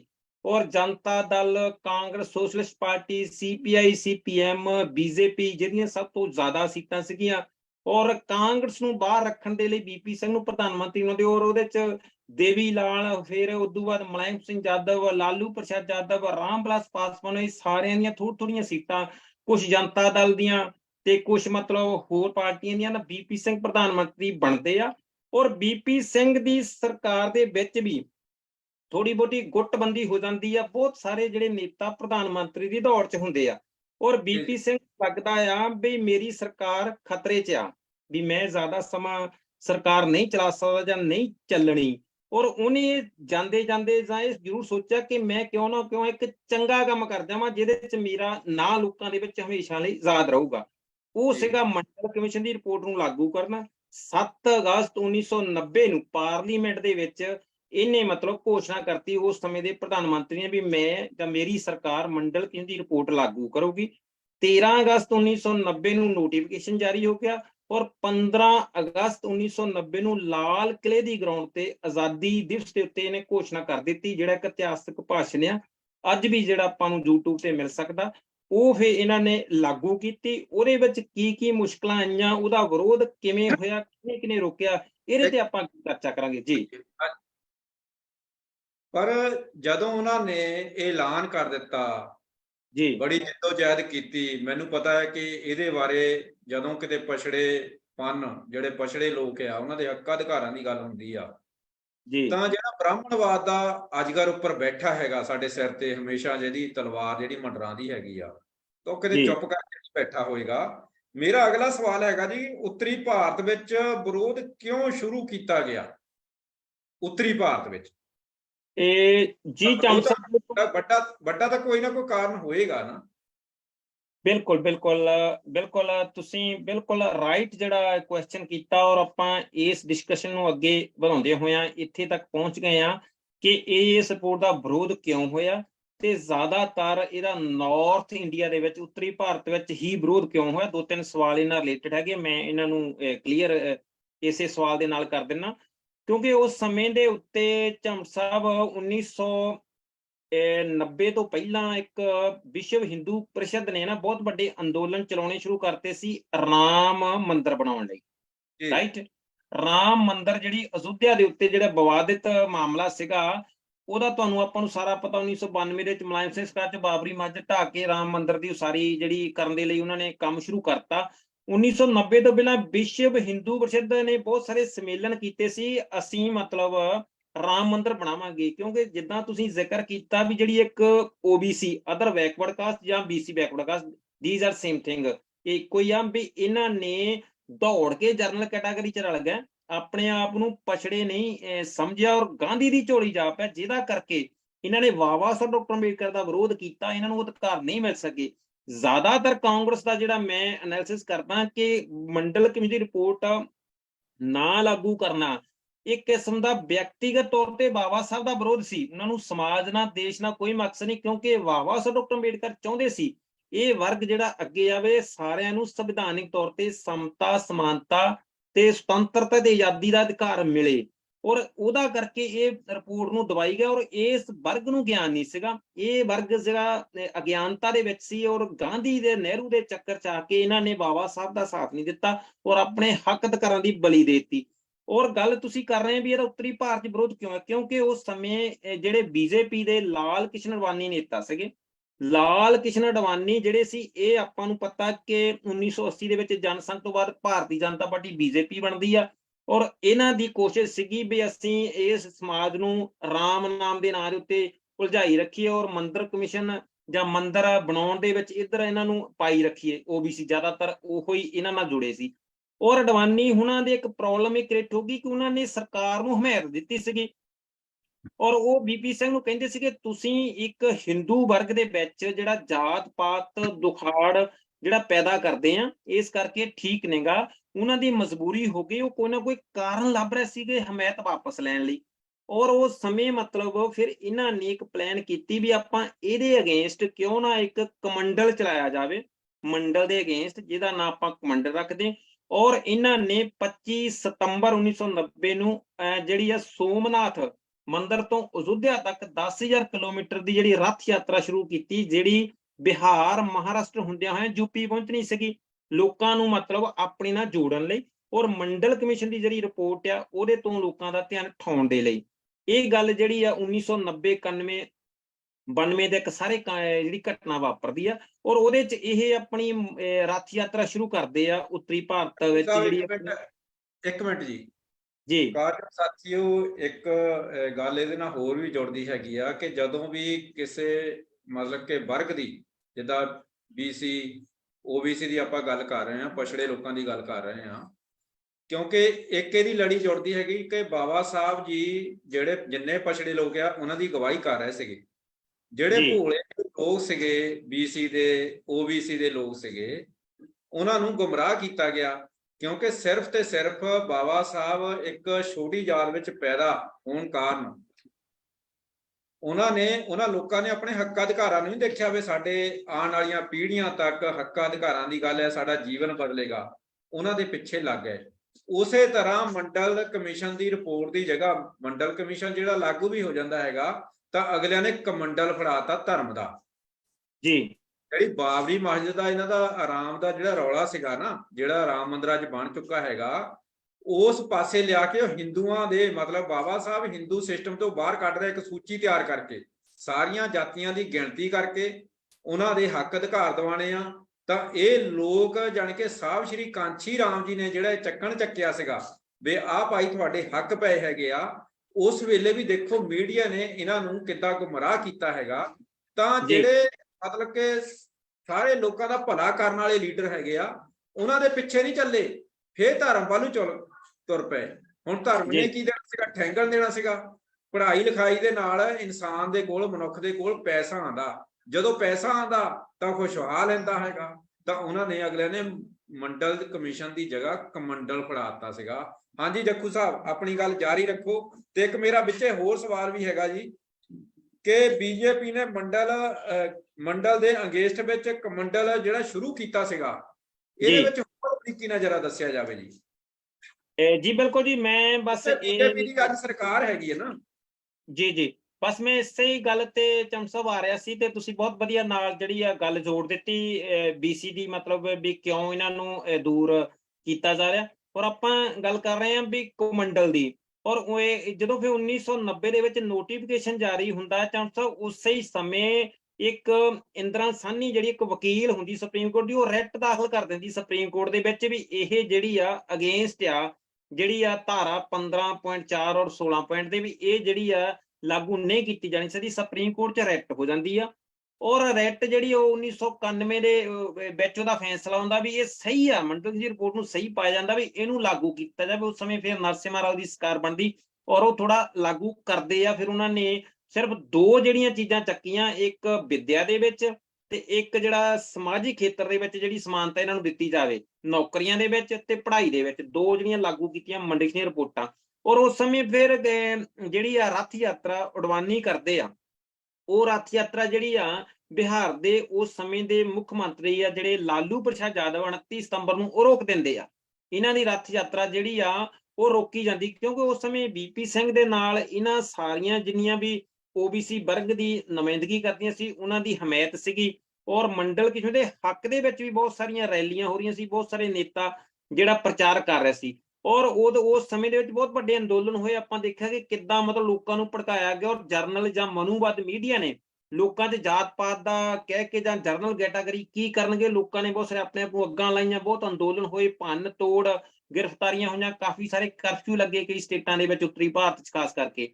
ਔਰ ਉਸ ਫਿਰ ਰਿਪੋਰਟ ਨੂੰ ਮਤਲਬ ਸੁਪਰੀਮ ਕੋਰਟ ਨੇ ਸਹੀ ਪਾਇਆ ਗਿਆ ਤੇ ਥੋੜੀ ਮਤਲਬ ਮਿਲਦੀ ਗਈ। ਔਰ ਉੱਤਰੀ ਭਾਰਤ ਵਿੱਚ ਇਹਦਾ ਵਿਰੋਧ ਕਿਉਂ ਜ਼ਿਆਦਾ ਹੋਇਆ, ਇਹ ਬਹੁਤ ਸਮਝਣ ਵਾਲੀ ਗੱਲ ਹੈ ਚੰਦ ਸਾਹਿਬ। ਇਹ ਇਸ ਕਰਕੇ ਆ ਕਿਉਂਕਿ ਦੇਖੋ ਦੱਖਣੀ ਭਾਰਤ ਜਿਹੜਾ ਉੱਤਰੀ ਭਾਰਤ ਨੂੰ ਜ਼ਿਆਦਾ ਐਡਵਾਂਸ ਆ, ਜ਼ਿਆਦਾ ਐਜੂਕੇਟਡ ਆ, ਉੱਥੇ ਬਹੁਤ ਸਾਰੇ ਜਿਹੜੇ ਅੰਦੋਲਨ ਇਸ ਮਨੂਵਾਦ ਦੇ ਖਿਲਾਫ, ਬ੍ਰਾਹਮਣਵਾਦ ਦੇ ਖਿਲਾਫ ਹੋਏ, ਔਰ ਜਿੰਨੇ ਵੀ ਮਹਾਪੁਰਸ਼ ਹੋਏ ਜ਼ਿਆਦਾਤਰ, ਕਿਉਂਕਿ ਤੁਸੀਂ ਤਾਂ ਇਤਿਹਾਸ ਨੂੰ ਬਹੁਤ ਚੰਗੀ ਤਰ੍ਹਾਂ ਜਾਣਦੇ ਆ, ਉੱਥੇ ਆਪਣੇ ਜੋਤੀਬਾ ਫੂਲੇ, ਨਾਰਾਇਣਾ ਗੁਰੂ, ਫਿਰ ਆਪਣੇ ਜਿਹੜੇ ਈਬੀ ਪੈਰੀਆ, ਰਾਮਾ ਸਵਾਮੀ, ਸਾਰੇ ਸਾਊਥ ਵਿੱਚ ਹੋਏ। ਉਹਨਾਂ ਨੇ ਉੱਥੇ ਜਿਹੜੀ ਮਨੂਵਾਦ ਦਾ ਬੋਲਬਾਲਾ ਸਾਊਥ ਵਿੱਚ ਬਹੁਤ ਘੱਟ ਆ। ਉੱਥੇ ਮਤਲਬ ਓਬੀਸੀ ਵਰਗ ਜਿਹੜਾ ਉੱਤਰੀ ਭਾਰਤ ਨਾਲੋਂ ਜ਼ਿਆਦਾ ਜਾਗਰਤ ਆ, ਉੱਥੇ ਇਹਦਾ ਵਿਰੋਧ ਬਹੁਤ ਘੱਟ ਹੋਇਆ, ਬਲਕਿ ਹੋਇਆ ਹੀ ਨਹੀਂਗਾ। ਉਹ ਪਹਿਲਾਂ ਹੀ ਸਰਕਾਰਾਂ ਓਬੀਸੀ ਦੇ ਲਈ ਕੁਛ ਨਾ ਕੁਛ ਕੰਮ ਕਰਦੀਆਂ ਸੀਗੀਆਂ। ਸੋ ਇਸ ਕਰਕੇ ਉੱਤਰੀ ਭਾਰਤ ਜ਼ਿਆਦਾ ਹੋਇਆ। ਔਰ ਇਹ ਜਿਹੜੀ ਆ ਮੰਡਲ ਕਮਿਸ਼ਨ ਦੇ ਅਗੇਂਸਟ ਕਮੰਡਲ ਦੀ ਰੱਥ ਯਾਤਰਾ ਸ਼ੁਰੂ ਕੀਤੀ, ਇਹਨੂੰ ਰੋਕਿਆ ਗਿਆ। ਰੋਕ ਕੇ ਜਿਹੜੇ ਮਤਲਬ ਇਹ ਵੀ ਥੋੜਾ ਕਰਕੇ ਲਾਗੂ ਹੋਈ ਆ। ਅੱਜ ਵੀ ਜਿਹੜੀ ਉਹਨਾਂ ਨੇ 27% ਦੀ ਗੱਲ ਕੀਤੀ ਆ ਕਿ ਹਾਂ, ਇਹ ਸੁਪਰੀਮ ਕੋਰਟ ਨੇ ਜ਼ਿਕਰ ਕੀਤਾ ਵੀ ਜਿਹੜੀ ਸੰਵਿਧਾਨਿਕ ਤੌਰ ਤੇ 50% ਤੋਂ ਵਧਣੀ ਨਹੀਂ ਚਾਹੀਦੀ। 27% ਤੇ 22.5% ਆਲਰੇਡੀ ਮਿਲਦੀ, 49% ਨੂੰ ਜਾਇਜ਼ ਟਕਰਾਇਆ ਗਿਆ ਔਰ ਲਾਗੂ ਕੀਤੀ ਗਈ। ਤੇ ਉੱਤਰੀ ਭਾਰਤ ਇਸੇ ਕਰਕੇ ਬੋਲ ਰਿਹਾ, ਉੱਤਰੀ ਭਾਰਤ ਦਾ ਜਿਹੜਾ ਓਬੀਸੀ ਵਰਗ ਆ ਉਹ ਅਨਪੜ੍ਹ ਆ, ਅਗਿਆਨਤਾ 'ਚ ਆ, ਬ੍ਰਾਹਮਣਵਾਦ ਤੇ ਮਨੂਵਾਦ ਦੇ ਮਗਰ ਲੱਗਾ। ਪਰ ਅਫਸੋਸ ਦੀ ਗੱਲ ਹੈ ਕਿ ਉਸ ਸਮੇਂ ਜ਼ਰੂਰ ਸੀ, ਪਰ ਅੱਜ ਮੰਡਲ ਕਮਿਸ਼ਨ ਦੀ ਰਿਪੋਰਟ ਲਾਗੂ ਹੋਣ ਨਾਲ ਜਾਗਰਤ ਹੋਇਆ, ਨੌਕਰੀਆਂ ਦੇ ਵਿੱਚ ਔਰ ਪੜ੍ਹਾਈ ਦੇ ਖੇਤਰ ਦੇ ਵਿੱਚ ਅੱਗੇ ਵਧਿਆ। ਹੁਣ ਕਾਫੀ ਫਰਕ ਹੈ, ਜਿਹੜਾ ਬਾਬਾ ਸਾਹਿਬ ਡਾਕਟਰ ਅੰਬੇਡਕਰ ਦੀ ਤੇ ਉਸ ਤੋਂ ਪਹਿਲਾਂ ਦੇ ਮਹਾਂਪੁਰਸ਼ਾਂ ਦੀ ਵਿਚਾਰਧਾਰਾ ਨੂੰ ਸਮਝਣ ਲੱਗ ਪਿਆ। ਔਰ ਜੇਕਰ ਆਪਾਂ ਗੱਲ ਕਰੀਏ ਸੰਵਿਧਾਨ ਤੋਂ ਬਾਅਦ ਕੋਈ ਇੱਕ ਮੇਨ ਡਾਕੂਮੈਂਟ ਹੈਗਾ, ਇੱਕ ਇੰਪੋਰਟੈਂਟ ਚੀਜ਼, ਉਹ ਮੰਡਲ ਕਮਿਸ਼ਨ ਦੀ ਰਿਪੋਰਟ ਆ। ਔਰ ਸੰਵਿਧਾਨ ਤੋਂ ਬਾਅਦ ਮੰਡਲ ਕਮਿਸ਼ਨ ਦੀ ਰਿਪੋਰਟ ਜਿਹੜੀ ਓਬੀਸੀ ਵਰਗ ਨੂੰ ਅੱਜ ਵੀ ਪੜ੍ਹਨ ਦੀ ਜ਼ਰੂਰਤ ਹੈਗੀ ਆ। ਤੇ ਮੈਂ ਤਾਂ ਇਸ ਤੁਹਾਡੇ ਅੱਜ ਦੇ ਇਸ ਪਲੇਟਫਾਰਮ ਤੋਂ ਇਹ ਸਾਰਿਆਂ ਨੂੰ ਬੇਨਤੀ ਕਰਦਾ ਕਿ ਤੁਸੀਂ ਆਪਣੇ ਘਰ ਗੀਤਾ, ਰਮਾਇਣ, ਬਾਈਬਲ, ਧਾਰਮਿਕ ਪੁਸਤਕਾਂ, ਹਿੰਦੂ ਧਰਮ ਦੇ ਹੋਰ ਰੱਖਣ ਦੀ ਬਜਾਏ ਸਿਰਫ 2 ਮਤਲਬ ਡਾਕੂਮੈਂਟ ਰੱਖ ਲਓ, ਇੱਕ ਸੰਵਿਧਾਨ ਤੇ ਇੱਕ ਮੰਡਲ ਦੀ ਰਿਪੋਰਟ, ਨਾਲ ਤੁਹਾਡਾ ਜਿਹੜਾ ਭਲਾ ਹੋ ਜਾਊਗਾ। ਜੀ ਚੰਦ ਸਾਹਿਬ। ਸੋ ਸਤਿਕਾਰਯੋਗ ਸਾਥੀਓ, ਇਸ ਚਰਚਾ ਦੇ ਵਿੱਚੋਂ ਇਹ ਨਿਕਲ ਕੇ ਆਇਆ ਕਿ ਉੱਤਰੀ ਭਾਰਤ ਵਿੱਚ ਕਿਉਂ ਵਿਰੋਧ ਹੋਇਆ ਤੇ ਦੱਖਣੀ ਭਾਰਤ ਵਿੱਚ ਕਿਉਂ ਨਹੀਂ ਵਿਰੋਧ ਹੋਇਆ। ਦੱਖਣੀ ਭਾਰਤ ਦੇ ਵਿੱਚ ਕਿਉਂਕਿ ਬਹੁਤ ਮਹਾਨ ਮਹਾਪੁਰਸ਼ ਹੋਏ ਆ, ਉੱਥੇ ਦੇ ਜਿਹੜੇ ਲੋਕ ਆ ਬੜੇ ਜਾਗਰੂਕ ਆ। ਪਰ ਉੱਤਰੀ ਭਾਰਤ ਵਿੱਚ ਵੀ ਹੁਣ ਜਿੰਨੇ ਪੜ੍ਹੇ ਲਿਖੇ ਆ, ਮੰਡਲ ਕਮਿਸ਼ਨ ਦੀ ਰਿਪੋਰਟ ਦੀ ਬਦੌਲਤ ਜਿਨ੍ਹਾਂ ਨੂੰ ਨੌਕਰੀਆਂ ਮਿਲੀਆਂ, ਹੱਕ ਅਧਿਕਾਰ ਮਿਲੇ ਆ, ਉਹਨਾਂ ਵਿੱਚੋਂ ਵੀ ਜੱਖੂ ਸਾਹਿਬ ਮੈਂ ਦੇਖ ਰਿਹਾ ਹੈਗਾ ਕਿ ਕਾਫੀ ਜਿਹੜੇ ਨੌਜਵਾਨ ਆ, ਜਿੱਦਾਂ ਯਾਦਵ ਹੋਏ, ਪਟੇਲ ਹੋਏ, ਉਹਨਾਂ ਦੇ ਵਿੱਚੋਂ ਬਹੁਤ ਮਹਾਂਪੁਰਸ਼ਾਂ ਨੂੰ ਸਮਝ ਰਹੇ ਆ ਔਰ ਮੈਦਾਨੀ ਪੱਧਰ ਤੇ ਕੰਮ ਕਰ ਰਹੇ ਆ। ਜਿਸ ਤਰ੍ਹਾਂ ਨੀਰ ਪਟੇਲ ਹੋ ਗਏ, ਰਾਜੂ ਯਾਦਵ ਹੋ ਗਏ, ਲਕਸ਼ਮਣ ਯਾਦਵ ਹੋ ਗਏ, ਬਹੁਤ ਜਿਹੜੇ ਨੌਜਵਾਨ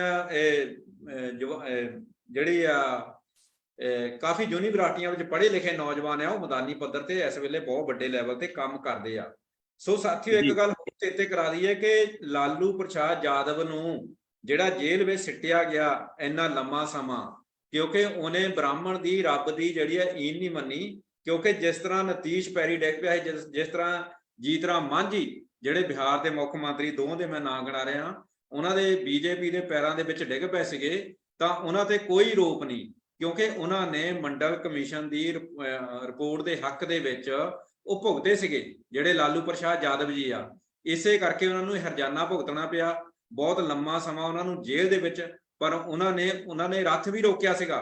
ਸਾਥੀਓ, ਇਹ ਵੀ ਦੱਸ ਦੇਵਾਂ, ਜਿਹੜਾ ਅਟਲ ਬਿਹਾਰੀ ਵਾਜਪਾਈ ਔਰ ਅਡਵਾਨੀ ਨੇ ਰੱਥ ਕੱਢਿਆ ਸੀਗਾ, ਉਹਨਾਂ ਨੇ ਕਿਹਾ ਸੀਗਾ ਵੀ ਮੈਂ ਆਪਣੀ ਜਿਹੜੀ ਆ ਸੂਬੇ ਦੇ ਵਿੱਚੋਂ ਇਸ ਰੱਥ ਯਾਤਰਾ ਨੂੰ ਨਹੀਂ ਜਾਣ ਦਿਆਂਗਾ, ਕਿਉਂਕਿ ਇੱਥੇ ਮੇਰਾ ਰਾਜ ਚੱਲਦਾ ਹੈਗਾ। ਕਿਉਂਕਿ ਉਹ ਸਾਰੇ ਹਿੰਦੂਵਾਦ, ਜੋ ਬ੍ਰਾਹਮਣੀ ਧਰਮ ਦੇ ਵਿੱਚ ਜਿਹੜੇ ਪਛੜੇ ਲੋਕ ਹੈਗੇ ਆ, ਉਹਨਾਂ ਨੂੰ ਗੁੰਮਰਾਹ ਕਰ ਰਹੇ ਸਨ।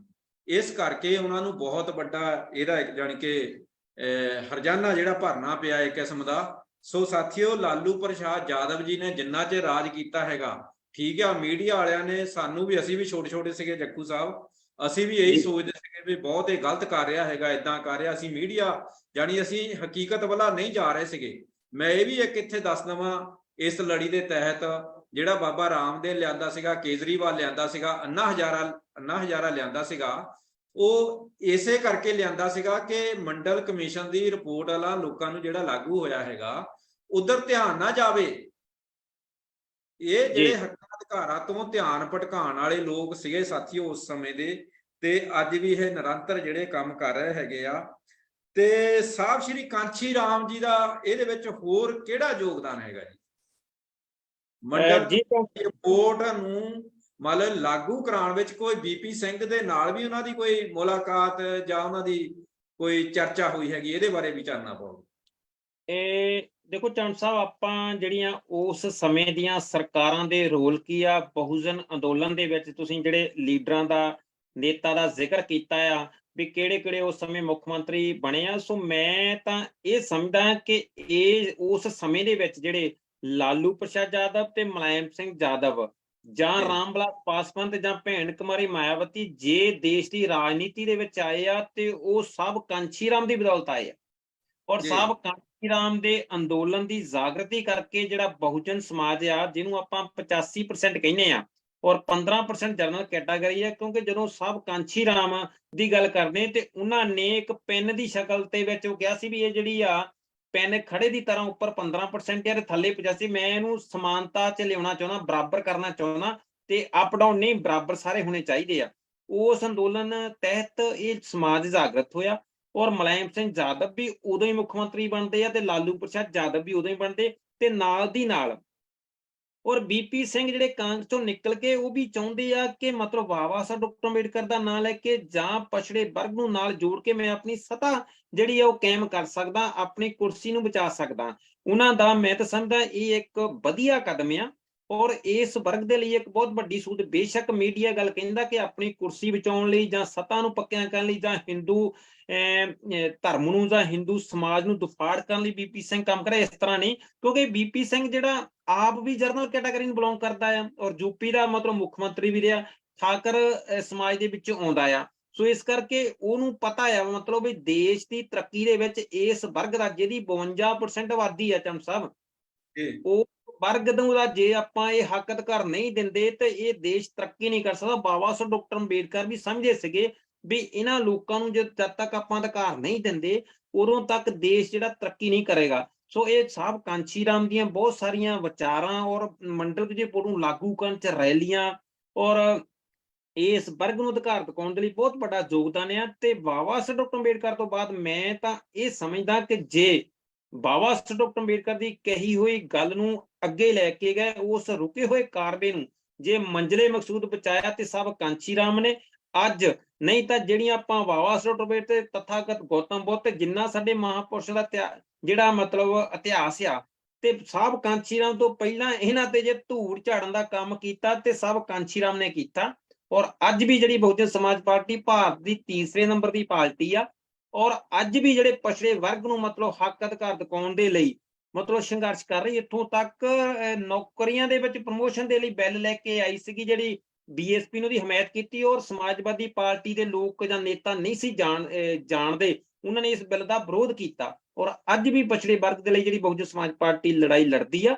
ਔਰ ਬੀਪੀ ਸਿੰਘ ਦਾ ਮੈਂ ਜ਼ਰੂਰ ਇਸ ਗੱਲ ਦਾ ਧੰਨਵਾਦ ਕਰਦਾ ਔਰ ਵਧੀਆ ਕਦਮ ਆ ਜਿਨ੍ਹਾਂ ਨੇ ਆਪਣੀ ਕੋਸ਼ਿਸ਼ ਕੀਤੀ ਆ ਔਰ ਸਰਕਾਰ ਬੇਸ਼ੱਕ ਉਹਨਾਂ ਦੀ ਜਾਂਦੀ ਲੱਗੀ ਆ। ਸੋ ਇੱਕ ਦੋ ਗੱਲਾਂ ਚੰਦ ਸਾਹਿਬ ਮੈਂ ਇਹਦੇ ਨਾਲ ਹੋਰ ਜੋੜਨੀਆਂ ਚਾਹੁੰਦਾ, ਉਹ ਜ਼ਰੂਰੀ ਆ ਜਿਹੜੀਆਂ ਦਰਸ਼ਕਾਂ ਨਾਲ ਸਾਂਝੀਆਂ ਕਰਨੀਆਂ। ਉਹ ਏਦਾਂ ਹੈ ਵੀ ਦੇਖੋ, ਇਹ ਇਤਿਹਾਸ ਦੇ ਵਿੱਚ ਕਾਂਗਰਸ ਦੇ ਸਮੇਂ 3 ਸਮੇਂ ਗੈਰ ਕਾਂਗਰਸੀ ਸਰਕਾਰਾਂ ਬਣੀਆਂ ਔਰ ਕਾਂਗਰਸ ਦੀ ਹਮਾਇਤ ਨਾਲ ਬਣੀਆਂ, ਤਿੰਨਾਂ ਹੀ ਪੂਰਾ ਸਮਾਂ ਨਹੀਂ ਚੱਲ ਸਕੀਆਂ। ਔਰ ਪਹਿਲੀ ਜਿਹੜੀ ਸਰਕਾਰ ਚੌਧਰੀ ਚਰਨ ਸਿੰਘ ਦੀ ਬਣੀ ਸੀਗੀ ਮਰਾਰਜੀ ਦੇਸਾਈ ਤੋਂ ਬਾਅਦ ਰਲੀ ਮਿਲੀ ਸਰਕਾਰ ਚੌਧਰੀ ਚਰਨ ਸਿੰਘ ਦੀ, ਉਹ ਵੀ ਕਾਂਗਰਸ ਨੇ ਸਿੱਟੀ ਆ। ਫਿਰ ਜਿਹੜੀ ਆ ਆਪਣੇ ਇੰਦਰ ਕੁਮਾਰ ਗੁਜਰਾਲ ਦੀ ਸੋਸ਼ਲਿਸਟ ਕਾਂਗਰਸ ਪਾਰਟੀ ਦੀ ਸਰਕਾਰ ਬਣੀ ਆ ਬੀਪੀ ਸਿੰਘ ਤੋਂ ਬਾਅਦ, ਧਿਆਨ ਦਿਓ ਜਰਾ, ਬੀਪੀ ਸਿੰਘ ਤੋਂ ਬਾਅਦ ਫਿਰ ਇੰਦਰ ਕੁਮਾਰ ਗੁਜਰਾਲ ਥੋੜੇ ਸਮੇਂ ਲਈ ਕਾਂਗਰਸ ਸੋਸ਼ਲਿਸਟ ਪਾਰਟੀ ਔਰ ਕਾਂਗਰਸ ਚੋਂ ਨਿਕਲ ਗਈ ਇੱਕ ਆਪਣੀ ਪਾਰਟੀ ਬਣਾਉਂਦੇ, ਉਹ ਵੀ ਕਾਂਗਰਸ ਦੀ ਹਮਾਇਤ ਨਾਲ ਦੇਸ਼ ਦੇ ਪ੍ਰਧਾਨ ਮੰਤਰੀ ਬਣਦੇ ਆ, ਉਹਨਾਂ ਨੂੰ ਵੀ ਚੱਲਣ ਨਹੀਂ ਦਿੱਤਾ। ਉਹਨਾਂ ਦੀ ਸਰਕਾਰ ਵੀ ਕਾਂਗਰਸ ਨੇ ਮਤਲਬ ਜਿਹੜੀ ਆ ਗੇਰੀ ਆ। ਔਰ ਤੀਸਰੀ ਸਰਕਾਰ ਜਿਹੜੀ ਆ ਤੁਹਾਨੂੰ ਯਾਦ ਹੋਊਗਾ ਜਿਹਦਾ ਨਾਮ ਮਤਲਬ HD ਦੇਵਗੌੜਾ ਦੀ ਸਰਕਾਰ ਵੀ ਇਹ ਵਾਜਪਾਈ ਦੀ ਸਰਕਾਰ ਗਿਣ ਤੋਂ ਬਾਅਦ HD ਦੇਵਗੌੜਾ ਦੀ ਸਰਕਾਰ ਬਣਦੀ ਆ ਕਾਂਗਰਸ ਦੀ ਹਮਾਇਤ ਨਾਲ, ਤੇ ਉਹਨੂੰ ਵੀ ਸਮੇਂ ਤੋਂ ਪਹਿਲਾਂ ਕਰਾਇਆ ਗਿਆ। ਉਹ ਵੀ ਕਾਂਗਰਸ ਨੇ ਮਤਲਬ ਹਮਾਇਤ ਦੇ ਕੇ ਵਾਪਸ ਲੈ ਲਈ। ਉਹ ਸਰਕਾਰ ਚੱਲਣੀ ਸੀ। ਇਤਿਹਾਸ ਦੇ ਵਿੱਚ 3 ਸਰਕਾਰਾਂ ਗੈਰ ਕਾਂਗਰਸੀ ਬਣਦੀਆਂ ਕਾਂਗਰਸੀ ਹਮਾਇਤ ਨਾਲ, ਤੇ ਤਿੰਨੇ ਪੂਰਾ ਸਮਾਂ ਨਹੀਂ ਚੱਲਦੀਆਂ। ਔਰ ਕਾਂਗਰਸ ਦੀ ਹਮੇਸ਼ਾ ਇਹ ਮਨਸਾ ਰਹੀ ਆ ਕਿ ਇਸ ਵਰਗ ਨੂੰ ਦਬਾ ਕੇ ਰੱਖੀਏ। ਔਰ ਜਦੋਂ ਜਦੋਂ ਕਿਤੇ ਇਸ ਵਰਗ ਦੀ ਦੂਸਰੀਆਂ ਪਾਰਟੀਆਂ ਗੱਲ ਕਰਨ ਲੱਗਦੀਆਂ ਤੇ ਕਾਂਗਰਸ ਅੱਗੇ ਆ ਜਾਂਦੀ ਵੀ ਅਸੀਂ ਤੁਹਾਡੇ ਵਰਗ ਦੀ ਗੱਲ ਕਰਦੇ ਹਾਂ, ਅਸੀਂ ਤੁਹਾਡੇ ਹੱਕ ਦਿਖਾਉਂਦੇ ਹਾਂ, ਤੇ ਕੁਛ ਨਾ ਕੁਛ ਨੇਤਾ ਨੂੰ ਖਰੀਦ ਕੇ, ਕੁਛ ਨਾ ਕੁਛ ਪ੍ਰਧਾਨ, ਕੁਛ ਨਾ ਕੁਛ ਇਹਨਾਂ ਨੂੰ ਕੈਬਨਿਟ ਮੰਤਰੀ ਜਾਂ ਮਤਲਬ ਵਿਧਾਨ ਸਭਾ ਦੇ ਵਿੱਚ ਉਹਦੇ ਦੇ ਕੇ ਇਹਨੂੰ ਸਮਾਜ ਨੂੰ ਗੁੰਮਰਾਹ ਕਰਨ ਦੇ ਲਈ ਇਹ ਸਾਡੇ ਹੀ ਲੀਡਰਾਂ ਨੂੰ ਖਰੀਦ ਕੇ ਅੱਗੇ ਲੈ ਆਉਂਦੀਆਂ। ਔਰ ਕਦੇ ਵੀ ਕਾਂਗਰਸ ਦੀ ਮਨਸਾ ਜਿਹੜੀ ਆ ਬਹੁਜਨ ਸਮਾਜ ਦੀ ਤਰੱਕੀ ਦੇ ਵਿੱਚ ਨਹੀਂ ਰਹੀ, ਹਮੇਸ਼ਾ ਨਹੀਂ ਵਾਵਾ ਸਾਹਿਬ ਦਾ, ਤੇ ਇਹ ਸਮਾਜ ਜਿਹੜਾ ਇਹ ਖਤਮ ਕਰਨ, ਦਬਾਉਣ ਦੀ ਹੀ ਕੋਸ਼ਿਸ਼ ਕੀਤੀ। ਜੀ ਚੰਦ ਸਾਹਿਬ।